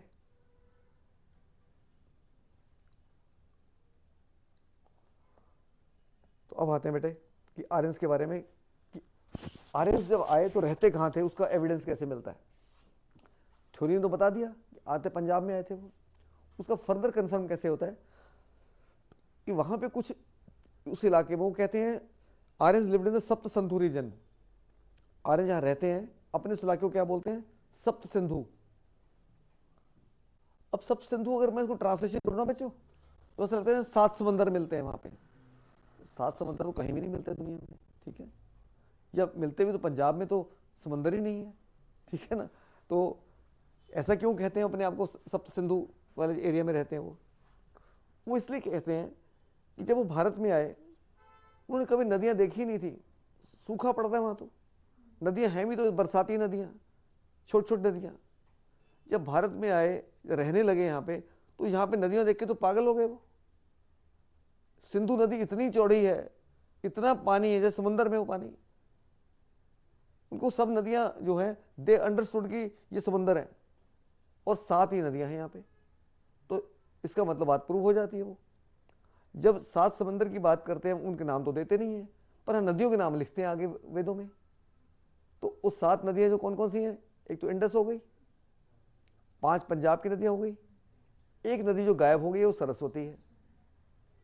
पर हैरानी की बात है उसमें सरस्वती का सबसे ज़्यादा बार मेंशन्ड है। That means Saraswati was the most admired river at that time. सबसे ज़्यादा उसको इंपॉर्टेंस उसकी हो, अब वो गायब हो गई है। कई लोग कहते हैं ज़मीन के नीचे बह रही है, अभी रिसर्च चल रही है कि खुदाई चल रही है उसके बारे में। हाँ, नदियों के नाम जो है हम मान लेते हैं कि डिफरेंट है। जैसे इंडस को तो सिंधु कहते थे, वो तो सब सिंधु शब्द आ ही गया। झेलम को बोलते वितात्सा, VITAST है वितात्सा। चनाब को बोलते हैं अस्किनी, अस्किनी। ब्यास को बोलते हैं विपासा, VIPASA विपासा। रावी को बोलते हैं पुरुषनी, पुरुषनी, PURUSHANI पुरुषनी। सतलुज को बोलते हैं सतुद्री, सतुद्री।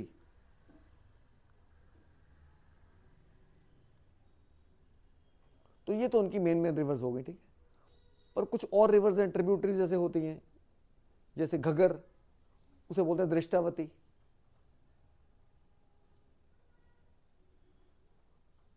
एक बड़ी मशहूर रिवर है आज भी अफगानिस्तान में, काबुल रिवर है ना, उसे कुभा बोलते हैं, कुभा।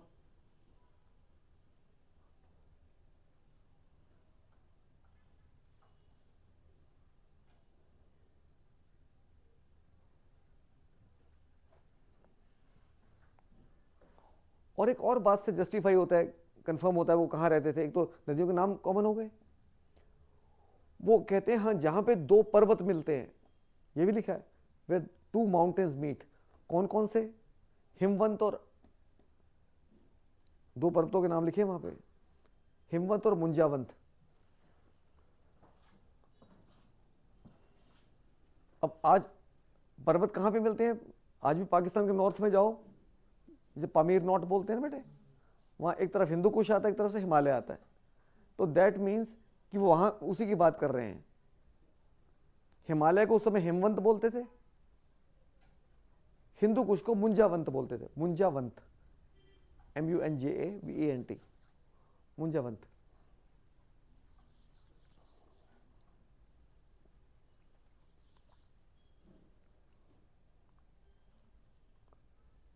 तो फिर अब तो बातें कंफर्म हो गई उसकी, कहाँ रहते थे वो। इसका मतलब ऋग्वेद ने ही बता दिया हमें। हाँ, इसमें एक बात जो और बताने वाली है, हमने अभी कहा, शुरू में कहा मैंने आपको कि इनके बारे में वेदों ने बताया, जो वैदिक लिटरेचर उसने बताया। दो पार्ट में डिवाइड किया हमने, अर्ली वैदिक और लेटर वैदिक। अर्ली वैदिक को एक और नाम देते हैं हम लोग, ऋग वैदिक एज। वहीं लिख लो शुरू में, अर्ली वैदिक को जहां मैंने शुरू में लिखवाया था ना लाइन लगा के, अर्ली वैदिक को ब्रैकेट में लिख लो ऋग वैदिक एज।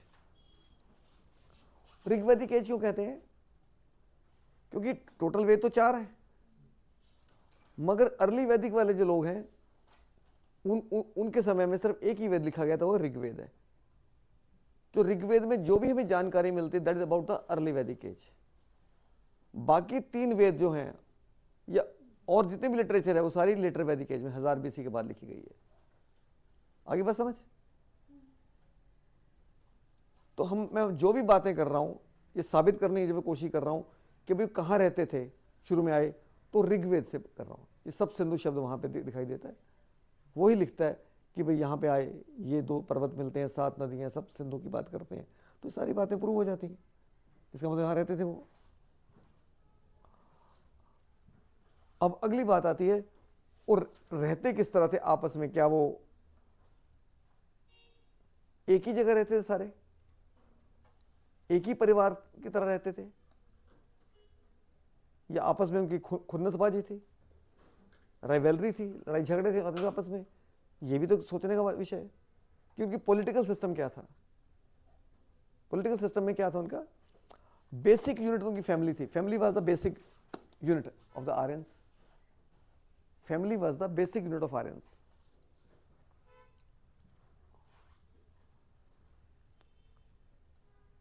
फैमिली को कहते थे कुल, आज भी कुल ही कहते हैं ना। और कुल का हेड होगा कुलपति।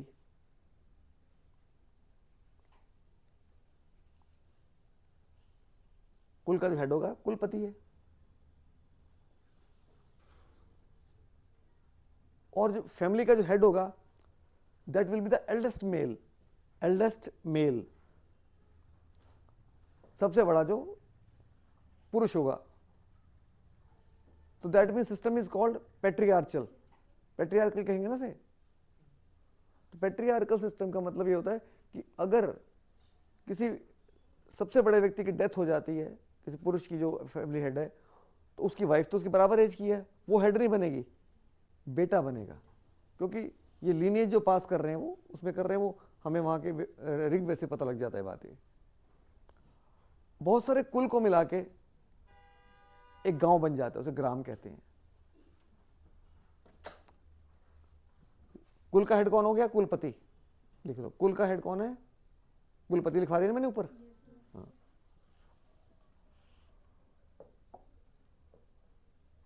जैसे हमने कहा कि ये छोटा सा गांव है और छोटा सा फैमिली है, एक और फैमिली है, एक और फैमिली है, इस तरह कई फैमिली इकट्ठी रह रही हैं, ठीक है ना, अलग अलग अपने झोपड़ी में रह रही हैं। इनको मिला के क्या बन गया? ये क्या बन गया रेड वाला? ग्राम। ग्राम का हेड है ग्रामिनी।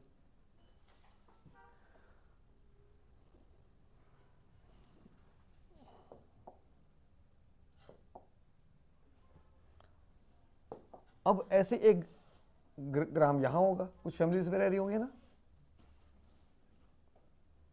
तो अब इनको मिला के बन गया विस, बन गया। विस का हेड होगा विस्पति। क्लियर हो गई बात? बहुत सारे कुल को मिला के क्या बन गया? ग्राम। बहुत सारे ग्राम को मिला क्या बन गया? विस। अब एक विस यहां पे है, कोई छोटा विस है, कोई बड़ा विस है, ठीक है। तो अब बहुत सारे विस को मिला क्या बन गया? जन।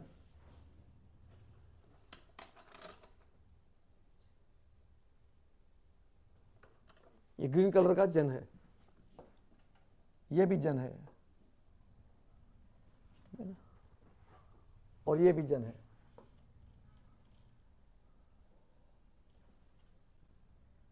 और बहुत सारे जन को मिला के बन गया राष्ट्र। ये जो वायलेट कलर है ये राष्ट्र का कलर है।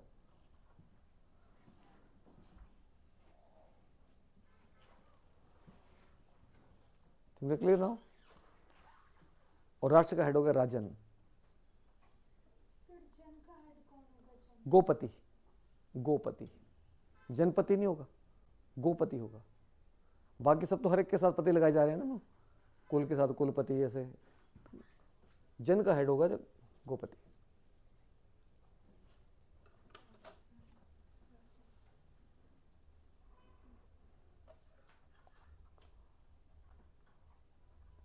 अब इन सब में एक व्यक्ति हेड होगा, सब में, उसे कहेंगे हम लोग, इसको राजा कह सकते हैं एक तरह से, सब उसकी बात मानते हैं।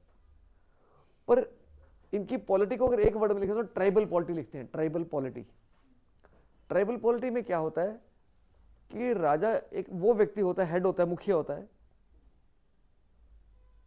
जो डे टू डे काम में, डे टू डे उसको कोई प्रिविलेज नहीं मिलते, वो वैसे ही जैसे बाकी लोग हैं। वो आज हमारे प्रधानमंत्री हैं, वो तुम्हारे जैसे मेरे जैसे नहीं है वो, ठीक है। राष्ट्रपति तुम्हारे मेरे जैसे नहीं है, उनको बहुत बड़ा घर मिलता है, एरोप्लेन में चलते हैं कि नहीं। पर अब ट्राइबल में अगर जाएं किसी में, तो ट्राइबल में अगर लोग झुग्गियों में रह रहे हैं, वहाँ पे कुछ तुम्हारा मुखिया कौन है, वो किसी एक झुग्गी में से निकल के आएगा, ठीक है ना। इसका मतलब he is like others only. ये फर्क होता है ट्राइबल पॉलिटी में और बाकी दूसरी पॉलिटी में। आई बस समझ। किंग कहने को किंग है, but king is like any other people. उसको स्पेशल प्रिविलेज नहीं मिलते। उसको अपनी रोटी कमाने के लिए वही सब कुछ करना पड़ता है जो बाकी कमाना पड़ता है। जैसे गांव में होता है, गांव में देखा ना सरपंच, ज्यादातर गांव में, छोटे गांव में सरपंच खेती बेचारा खुद ही कर रहा होता है, कोई पेंशन थोड़ी मिलनी है उसको, कोई कुछ नहीं मिलता उसको, देखा जाए तो। आजकल तो कुछ सरपंचों को थोड़ा बहुत मिलने लग गया पंजाब में, पर बाकी स्टेटों में आज भी जाओ, सरपंच बनना है तो सोच के बनो भाई, ठीक है ना। आप सेवा कर रहे हो बेसिकली, और कुछ नहीं है। तो वही वाली बात थी। पर उसको फिर चुनेगा कौन, हु विल बिकम, जितने भी ग्राम के ग्रामनी हैं, सो ग्रामनी को बोलते हैं king maker. All the gramanis elect the king. अब किंग राजन भी हो सकता है और गोपति भी हो सकता है। गोपति क्यों? ताकि अगर इतना बड़ा जुगाड़ ही नहीं है, छोटा ही है, तो वहीं तक जाके बात रुक जाएगी आके। और जो किंग है उस समय, उनका जो हमें समझ आती है, ऋग्वेद से सारी बात समझ आ रही है कि किंग जो है वो डे टू डे एक्टिविटी कोई नहीं उसके पास करने को, बिकॉज वो अपना अपना काम करते हैं सारे। They meet the king and the others, they meet only when there is some special need of it. जब खास उनको फैसला लेना होता है, if they have to decide about something, मान लो उनको लगता है यहाँ पे फसल अच्छी नहीं हो रही है, आगे शिफ्ट करना है, चलो सारे बैठ के तय कर लेते हैं। तो उस मीटिंग को हेड कौन करेगा? किंग करेगा। या उनको अचानक लगता है कोई बाहर से, कोई दूसरे ट्राइब ने हमला कर दिया हमारे ऊपर, तो क्या करना है, कैसे इकट्ठे होना है, कैसे हमें वो बनानी स्ट्रेटेजी, तब वो करेंगे। या कोई भी डिसीजन करना है, they meet only when some decision is to be made. उसमें भी क्या है, जो किंग है, king is not all powerful. King जो है, ही कोई भी डिसीजन मेकिंग करनी किंग ने, he is to be supported by 3 or 4 assemblies, Sabha, Samiti, विधाता। राजा जब भी कोई फैसला लेता है, उसको 3 ग्रुप हैं, सभा, समिति, विधाता, उनसे राय करके फैसला ले सकता है वो। इनको असेंबली कहा जाता है, पॉपुलर असेंबली कहा जाता है सभा, समिति, विधाता को।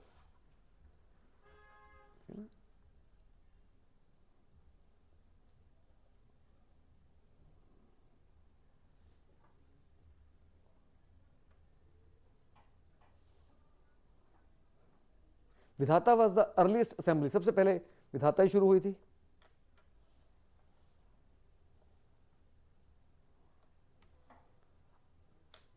विधाता is generally for the worship of their gods. अगर कोई इकट्ठे मिलकर पूजा पाठ करना है, कुछ भी करना है,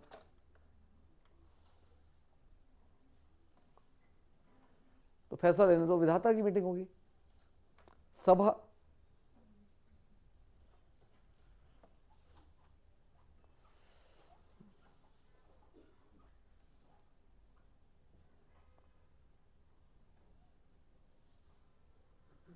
सभा में पूरा गांव ही आएगा,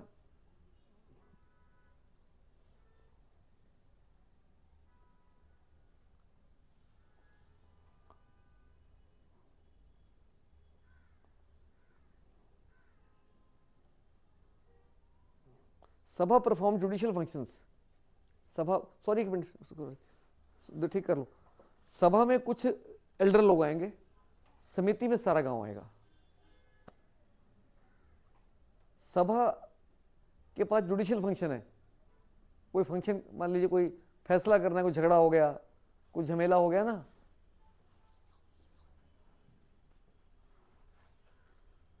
और समिति जो है उसमें सारा गांव आ जाता था। पर कुल मिला जुला के देखा जाए तो एक और भी असेंबली, उसका नाम है गण कहते हैं, गण।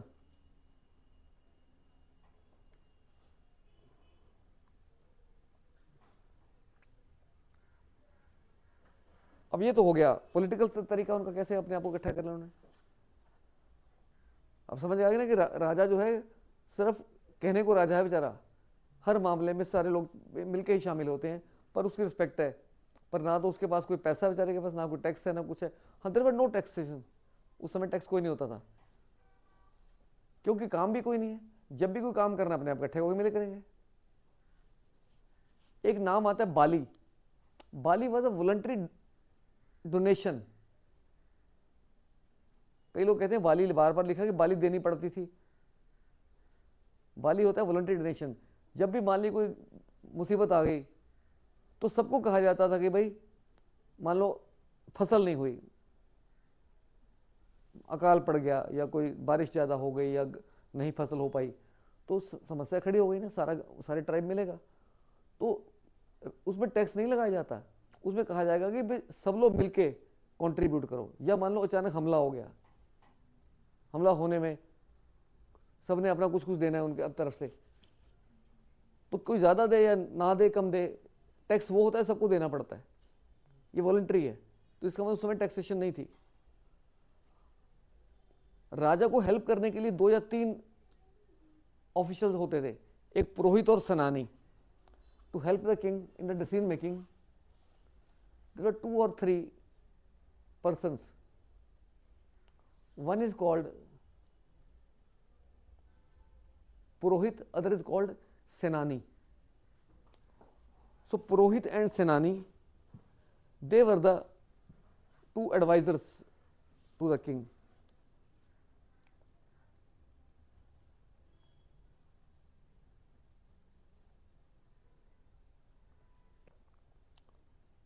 तो पॉलिटिक्स तो यहाँ चली जाती है, ठीक है।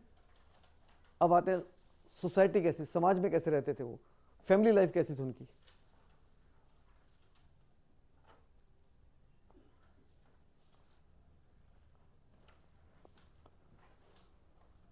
हिंदी में 2 शब्द आते हैं, जाति और वर्ण, है ना। Caste system was not there, वर्ण सिस्टम था, वर्ण व्यवस्था। इसका फर्क क्या होता बताता हूं। आपने 2 शब्द सुने, कास्ट और क्लास, कभी सुना ना। वर्ण जो होता है दैट इज ऑक्यूपेशन बेस्ड, क्या आप काम करते हैं। अब मान लीजिए ऐसे आज का हमारा समय है, अमेरिका में जाएं आप, अमेरिका में कास्ट सिस्टम नहीं होता। अमेरिका में अगर आप पढ़ा रहे हैं तो प्रोफेसर हैं आप, लर्नड पीपल हो जाएंगे। अगर आप फैक्ट्री में काम करें वर्कर हो जाएंगे आप। पर अगर एक वर्कर जो है पढ़ लिख के प्रोफेसर बन सकता है ना। तो कास्ट सिस्टम और क्लास सिस्टम में ये फर्क होता है बेटे, जाति और वर्ग। जाति जो होती है आमतौर पे वो आप तय नहीं करते, आप जिस घर में पैदा हो गए वो आपकी जाति हो गई। और इसका मतलब रिजिड है, यू कांट चेंज इट। पर वर्ण में ऐसा नहीं होता है। वर्ण में क्या है, जैसे मान लीजिए 4 वर्ण होते थे उस समय, जो बाद में जातियां बन गई, जैसे ब्राह्मण, क्षत्रिय, वैश्य और शूद्र। जो पढ़ाई लिखाई का काम करते हैं ब्राह्मण हो गए, और जो सुरक्षा के मामले में थोड़े आगे आते हैं क्षत्रिय। जो अपने आप को मानते हैं ज़्यादातर किसी प्रोफेशन में, जैसे व्यापार करते हैं या खेती बाड़ी कर सकते हैं, वो गए। और शूद्र जो सबको हेल्प करते हैं, जनरल कोई भी काम कर लेते हैं, है ना, जैक ऑफ ऑल ट्रेड्स कहते हैं, मास्टर ऑफ नन जिसे कहते हैं ना, कि कोई आदमी हरफन मौला होते हैं जो। तो ये एक तरह का वो था। इसमें ये था कि कोई भी आदमी कहीं जा सकता है, ब्राह्मण हो सकता है कल क्षत्रिय बन जाए, क्षत्रिय हो सकता है वो बन जाए, एविडेंस है वहां पे। अब आप बताओ, एक फैमिली में अगर जाति प्रथा हो, क्या ऐसा हो सकता है कि पिताजी किसी और जाति को, माता किसी और की, बेटा किसी और का, बहन किसी और की, सब एक ही जाति के होंगे ना फैमिली में तो। मगर वर्ण में ऐसा नहीं होता है। वर्ण में ऐसा है कि हो सकता है पिताजी किसी और वर्ण के हों, पिताजी ब्राह्मण हो और बेटा शूद्र हो, और उनकी बेटी जो है या दूसरा बेटा है वो क्षत्रिय हो। तो क्यों? क्योंकि वो डिफरेंट ऑक्यूपेशन है। अगर क्योंकि एक मंत्र है उसका, ऋग्वेद का, उसमें लिखा हुआ है कि मैं एक कवि हूँ, मेरे पिताजी वैद्य हैं और मेरी माता औरों के लिए अनाज पीसती हैं। जाति में ऐसा भी होता है कि आमतौर पर जाति प्रथा जब बाद में आई ना, प्रोफेशन भी फिक्स कर दिए गए थे, और जाति में चेंज नहीं कर सकते आप। जो एक जाति काम करे पूरा परिवार वही काम करेगा। अगर आप क्षत्रिय परिवार में हैं तो सारे के सारे फौज में ही जाएंगे, ब्राह्मण परिवार में तो आपका काम पढ़ना पढ़ाना ही होगा, मगर उसमें नहीं है। वरना ऐसे हो सकता है कि बेटा कुछ और है, बेटा ब्राह्मण नजर आता है, ठीक है ना, पिताजी वैश्य का दिखाई देते हैं, माता जी लगता है शूद्र के काम कर रही हैं, औरों के लिए काम कर रही हैं। तो वो क्योंकि वर्ण व्यवस्था ऐसी होती है।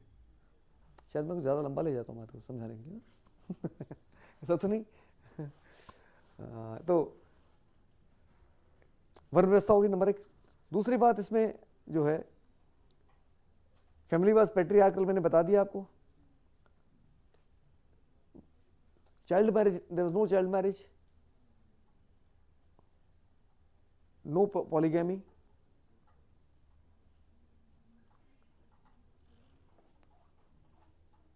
no polygamy, and surprisingly widows were allowed to remarry in certain conditions. उसे नियोग कहते हैं, NIYOG, नियोग।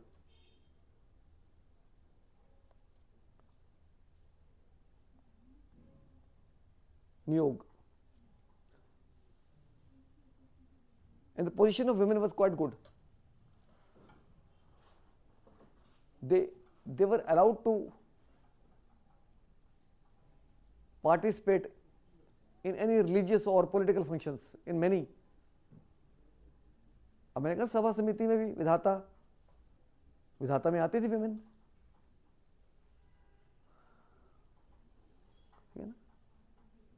the women were allowed to participate in many social and political functions.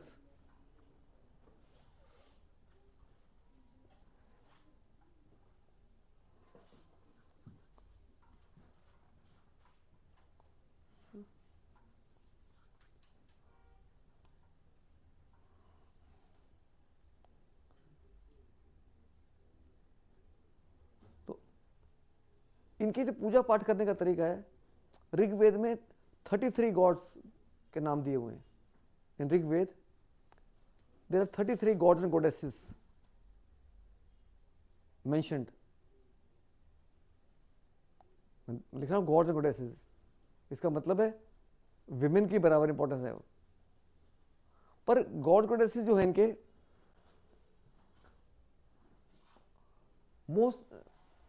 Most of the, या कह ले ऑल, कह ले all the gods and goddesses are related to some natural forces, या related to nature.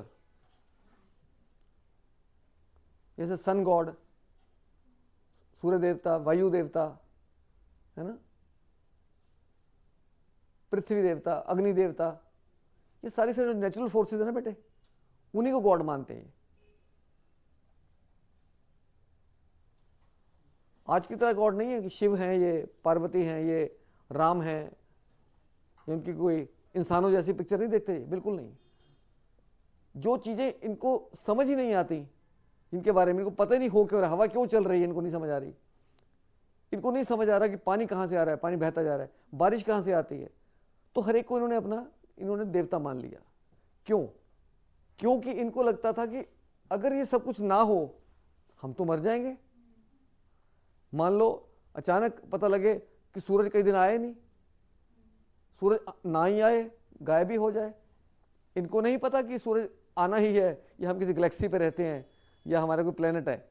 इनको लगता है कि हम फसलें बीजते हैं, ठीक है ना, फसलों को जब गर्मी चाहिए होती है सूर्य की ज़रूरत होती है, जब पानी देना है तो बारिश की ज़रूरत होती है। इनको ना जाने क्यों लगता है कि ये सारे के सारे जो हैं हमारे लिए काम कर रहे हैं, और हम ये ऐसा ही करते रहें, इसलिए इनकी पूजा करते हैं। ठीक है ना। इनकी जो प्रार्थनाएं हैं, ऋग्वेद क्या है, ऋग्वेद एक तरह के मंत्र हैं। मंत्र में सारे के सारे पूजा पाठ ही हैं, किसी न किसी देवता को उन्होंने एड्रेस किया हुआ है। तो वहाँ किसी को ज़्यादा किसी को कम कहा जाता है। 1028 इनकी वो है, हाँ। तो 1028 में इक्वल डिस्ट्रीब्यूटेड नहीं है 33 गॉड गॉडेसेस के लिए। आउट ऑफ दिस 1/4 250 के करीब जो है वो किसको है, 1/4 है इंद्र के लिए। So Indra was the most revered god, सबसे ज़्यादा जो प्रायोरिटी थी गॉड की वो इंद्र को दी गई है। देखो तुम्हें भुगतना पड़ेगा, तुम लेट आते हो ना। कल से टाइम पे आया करो, मैं टाइम पे छोड़ूंगा। हिस्ट्री वालों की बहुत बुरी आदत होती है। जब समझ आना बंद हो जाए मुझे बता देना, ठीक है। एक पर्टिकुलर उस पर लाके छोड़ूंगा, ठीक है ना। हाँ, क्या लिखा तुमने? हाँ, तो मैंने कहा इंद्र सबसे ज्यादा, नंबर 2 पे अग्नि।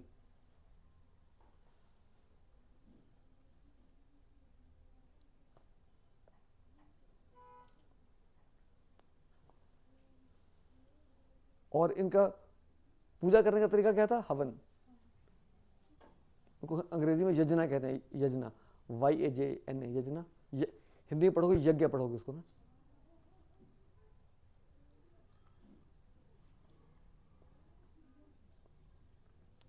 फसलें कौन सी पैदा करते हैं? फसलें जो पैदा करते हैं, एक माना जाता है यवा।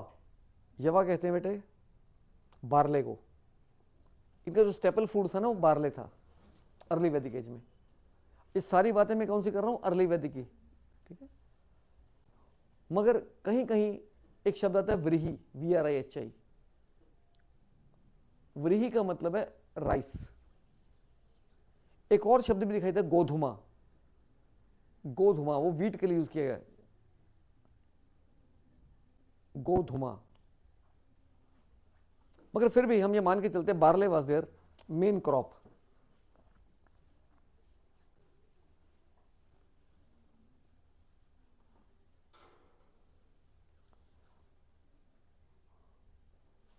अब क्रॉप्स को पैदा कैसे करना है ये इनको समझ आ गया था। वैसे ये लोग नोमैडिक है। नोमैडिक समझते हो?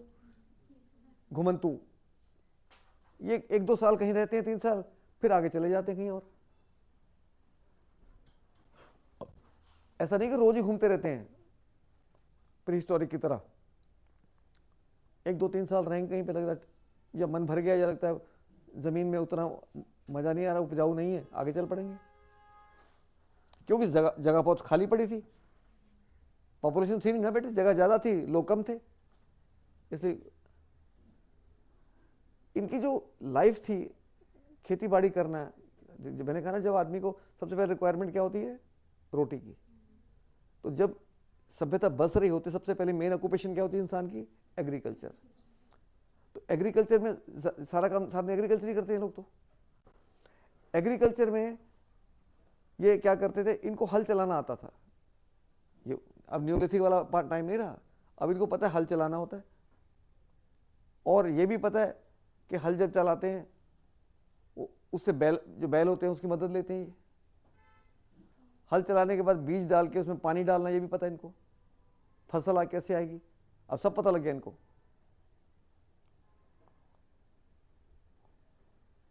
तो इनकी जो मेन प्रॉपर्टी थी, जो समझते थे इनकी वेल्थ, जो सबसे इंपॉर्टेंस देते हैं अपनी लाइफ में, वो देते थे ये काऊ को। काऊ वाज द मेन वेल्थ। अगर ये देखना हो तो किस परिवार के पास कितनी वेल्थ है, कौन अमीर है कौन गरीब है, या कोई कबीला कितना अमीर है, तो उसकी गाय गिन दी जाती थी। जिसके पास 50 गाय हैं वो ज़्यादा अमीर है, जिसके पास 30 है वो कम अमीर है, 4 वाला गरीब है।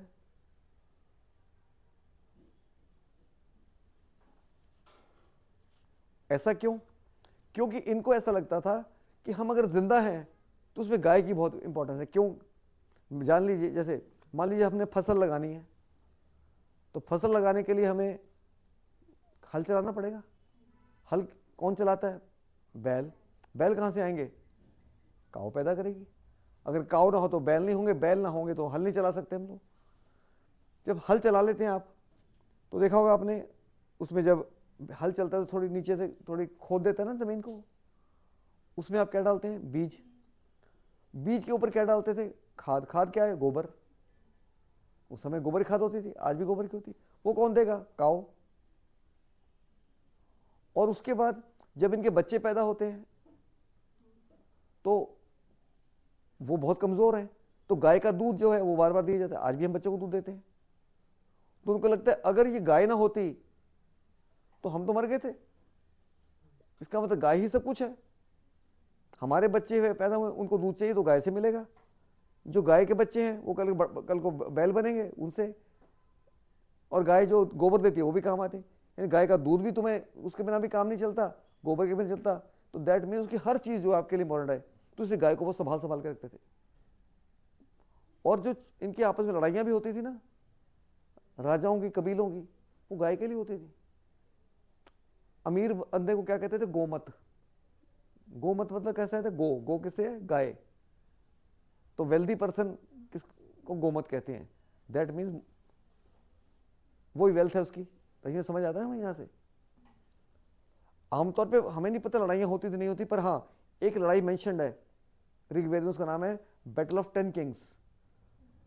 उसे 10 राजन वॉर भी कहते हैं। 10 राजन वॉर। 10 राजन क्यों कहते हैं? उसमें एक कबीला था भारत। भारत का हेड था सुदास, SUDAC, DAS। एक तरफ वो था, बाकी दूसरी तरफ 10 कबीले और थे।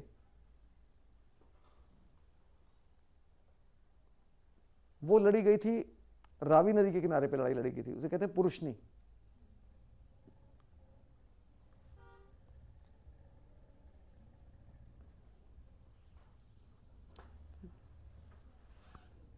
और उस लड़ाई में आखिरकार वो, इतना कुछ होते हुए आखिरकार वो जीत गया था। भारत कबीले वाले जीत गए थे उस लड़ाई में, इतना हमें पता है। ठीक है।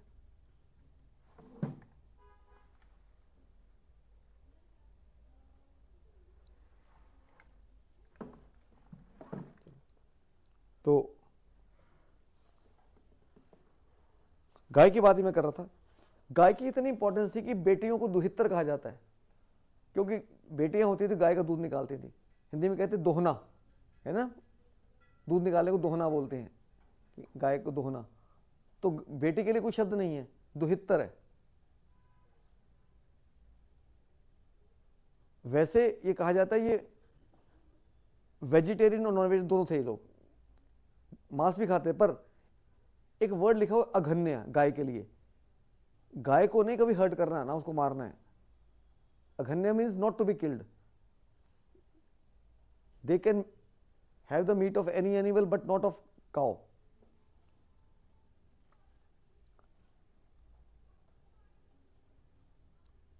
उन्होंने कहा ना, लड़ाई राजाओं की लड़ाई होती है, जो राजा जीत गया, हारने वाले काउ मांग लेगा वो। अगर कोई क्राइम भी होता है, कोई किसी गाय उठा के ले गया, ठीक है ना, क्योंकि वेल्थ ही वो है उसको। सो क्राइम भी काउस के लिए होते हैं, क्योंकि वेल्थ के लिए होंगे ना बेटे, और क्या।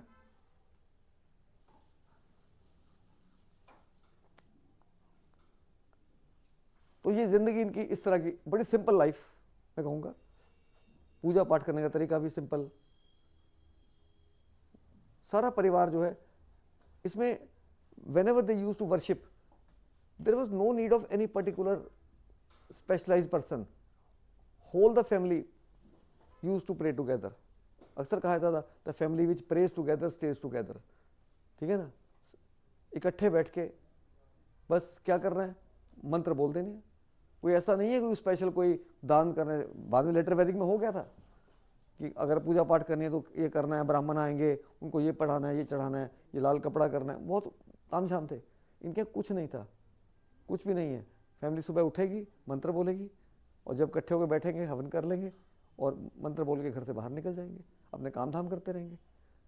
तो there was no special person needed for, no priest was needed for that, everything was very very simple. हर काम फैमिली ने, परिवार ने अपने इकट्ठे करना है, परिवार में गांव ने लोगों ने इकट्ठे मिलजुल के सारे काम करने हैं। तो ये इनका बड़ा अच्छा सिस्टम था इनका।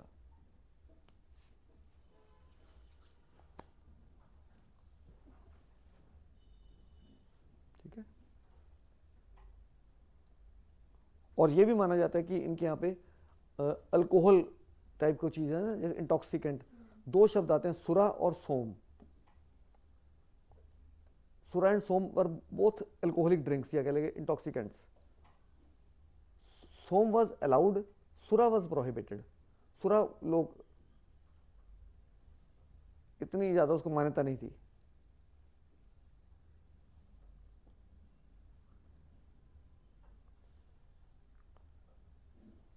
फिर भी इन्होंने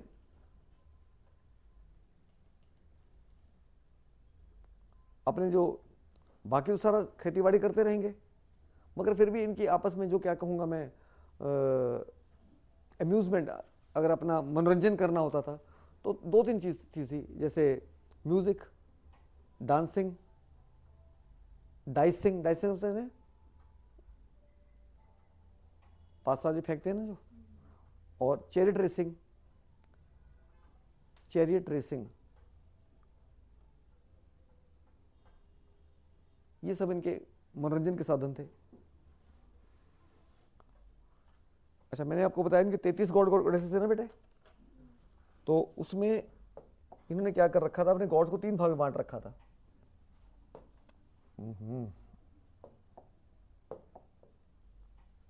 पृथ्वी, क्या हो गया इसको, अभी बड़ा है, ओपेसिटी ठीक तो है, इतना मोटा क्यों आ रहा है? ओहो ठीक है, मैं कल भी भूल गया था। अब अच्छा ओपेसिटी का है ये, ओके। हाँ, पृथ्वी स्थानीय, ये वो गॉड हैं जो पृथ्वी के ऊपर होते हैं। जैसे पृथ्वी हो गई, नदियां हो गई, अग्नि हो गई, ये सारे वो गॉड्स हैं। पृथ्वी, अग्नि, सोम, बृहस्पति, सारी रिवर्स भी, रिवर को भी ये पूजते हैं, पूजा करते हैं। मैंने बताया सबसे ज्यादा रिवर किसका नाम आता है? सरस्वती का। सबसे कम किसका आता है? गंगा का, सिर्फ एक बार आया। So Ganga was not a bond in early Vedic period, ये ऋग्वैदिक में जाके हुई है। इसका मतलब लास्ट बाउंड्री इनकी गंगा ही थी बस। दूसरा आगे अंतरिक्ष स्थानीय, अंतरिक्ष स्थानीय, ये वो गॉड हैं जो धरती से ऊपर वाले पार्ट में दिखाई देते हैं। इंद्र, वायु,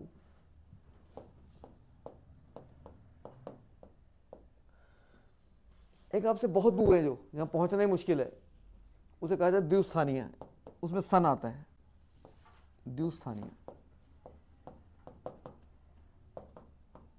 सूर्य देवता, सूर्य, सवित्री, ये कुछ गॉड ऐसे हैं जो बहुत दूर हैं इनसे, आपसे।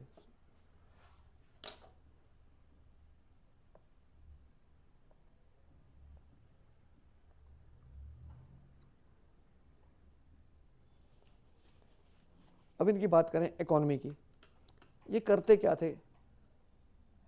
कुछ नहीं करते थे, मजे करते थे बस, मैं कहूँगा ये, ठीक है। क्योंकि जब इंसान को उतना ही पैदा कर पाता है जितना उसके रोटी पानी के जुगाड़ में, तो उससे ज़्यादा फिर और व्यापार तो नहीं करेगा वो। सो इनके बेसिक ऑक्यूपेशन जो थी, इसको कहते हैं सब्सिस्टेंस इकोनॉमी। सब्सिस्टेंस का मतलब होता है बच्चों कि गुजारे के लिए बस। एग्रीकल्चर करते थे और ट्रेड नहीं था। वट एवर स्मॉल फॉर्म जो थी वो था बार्टर सिस्टम। बार्टर सिस्टम था इनके यहाँ, मतलब सामान को अदला बदली कर लेते हैं बेटे, ठीक है ना, बार्टर सिस्टम। ट्रेड नहीं था। ट्रेड, अगर ट्रेड में ये कहूँगा जैसे मैंने ना बहुत सारा दूर दूर सामान बेचने जा रहे हैं, कर वो नहीं था, एक्सचेंज सिस्टम था। अगर आपस में हाँ मान लो मुझे गेहूं चाहिए, इनके पास वो है चावल है, भाई मेरे से गेहूं ले ले, चावल दे दे भाई, मक्की दे दे, इस तरह था, एक्सचेंज सिस्टम था। पर कोई बहुत सीरियस ट्रेड नहीं था, क्योंकि वो करेंसी थी, तो नो करेंसी इनके पास। एक जगह लिखा हुआ निष्का और सतमना, कई लोग कहते हैं निष्का और सतमना जो थे ये शायद करेंसी थे, पर नहीं, निष्का सतमना बेसिकली ऑर्नामेंट्स थे उस समय के। कभी कभी क्या होता था, आपको कोई चीज़ चाहिए तो कोई चीज़ अपनी मॉर्टगेज तो करोगे ना किसी को, there were ornaments which could be mortgaged to get some commodity. को काऊ चाहिए आपको, काऊ ले आए, आप कुछ और ले आए आप।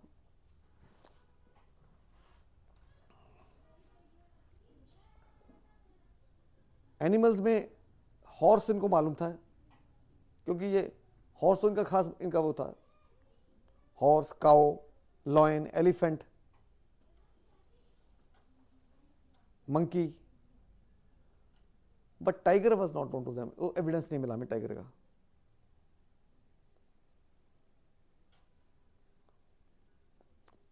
पर हाँ इनके यहाँ पॉटरी थी, कुछ जगह से पॉटरी, अब रिसेंटली हमें कुछ ऐसे खुदाई में कुछ चीज़ें मिली हैं जो इस पीरियड को बिलोंग करती हैं बेटे। अगर हमने कार्बन डेटिंग कराई ना, तो वो टिपिकल तरह की पॉटरी है, कई जगह से मिली है, उसे ओसीपी कहते हैं, occur coloured pottery, occur coloured pottery. Occur क्या होता है बेटे, वैसे ऑरेंज जैसा होता है। आप देखें ना कोई कच्ची मिट्टी का बर्तन होता है, अगर उसको पका लो, थोड़ा डार्क मैरून कलर का हो जाता है, कच्चा सा थोड़ा ऑरेंज कलर का रहता है ना, जल्दी टूट जाता है वो, तो उस तरह की थी, आधी पकी सी पॉटरी दिखाई देती है, ऑकर कलर पॉटरी। तो पॉटरी थी वह थोड़ी बहुत। ठीक है बच्चों, तो बस ये हमारा अर्ली वैदिक का हमारा कंप्लीट हो गया। तो आई वांटेड कि लेटर वैदिक भी हो जाए आज, पर नहीं हो पाया। एनीवे कल करेंगे लेटर वैदिक।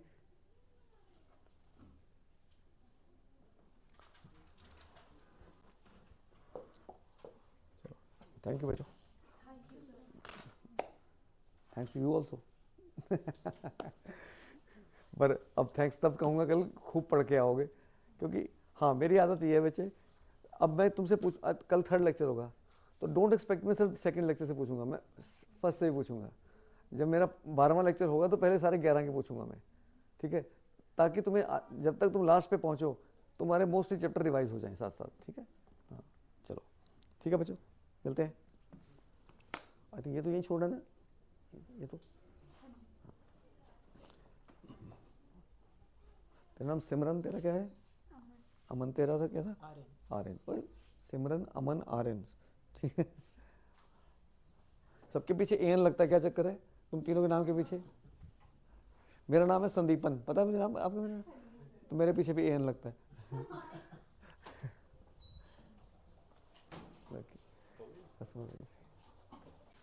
Hello ma'am, I always overshoot the time.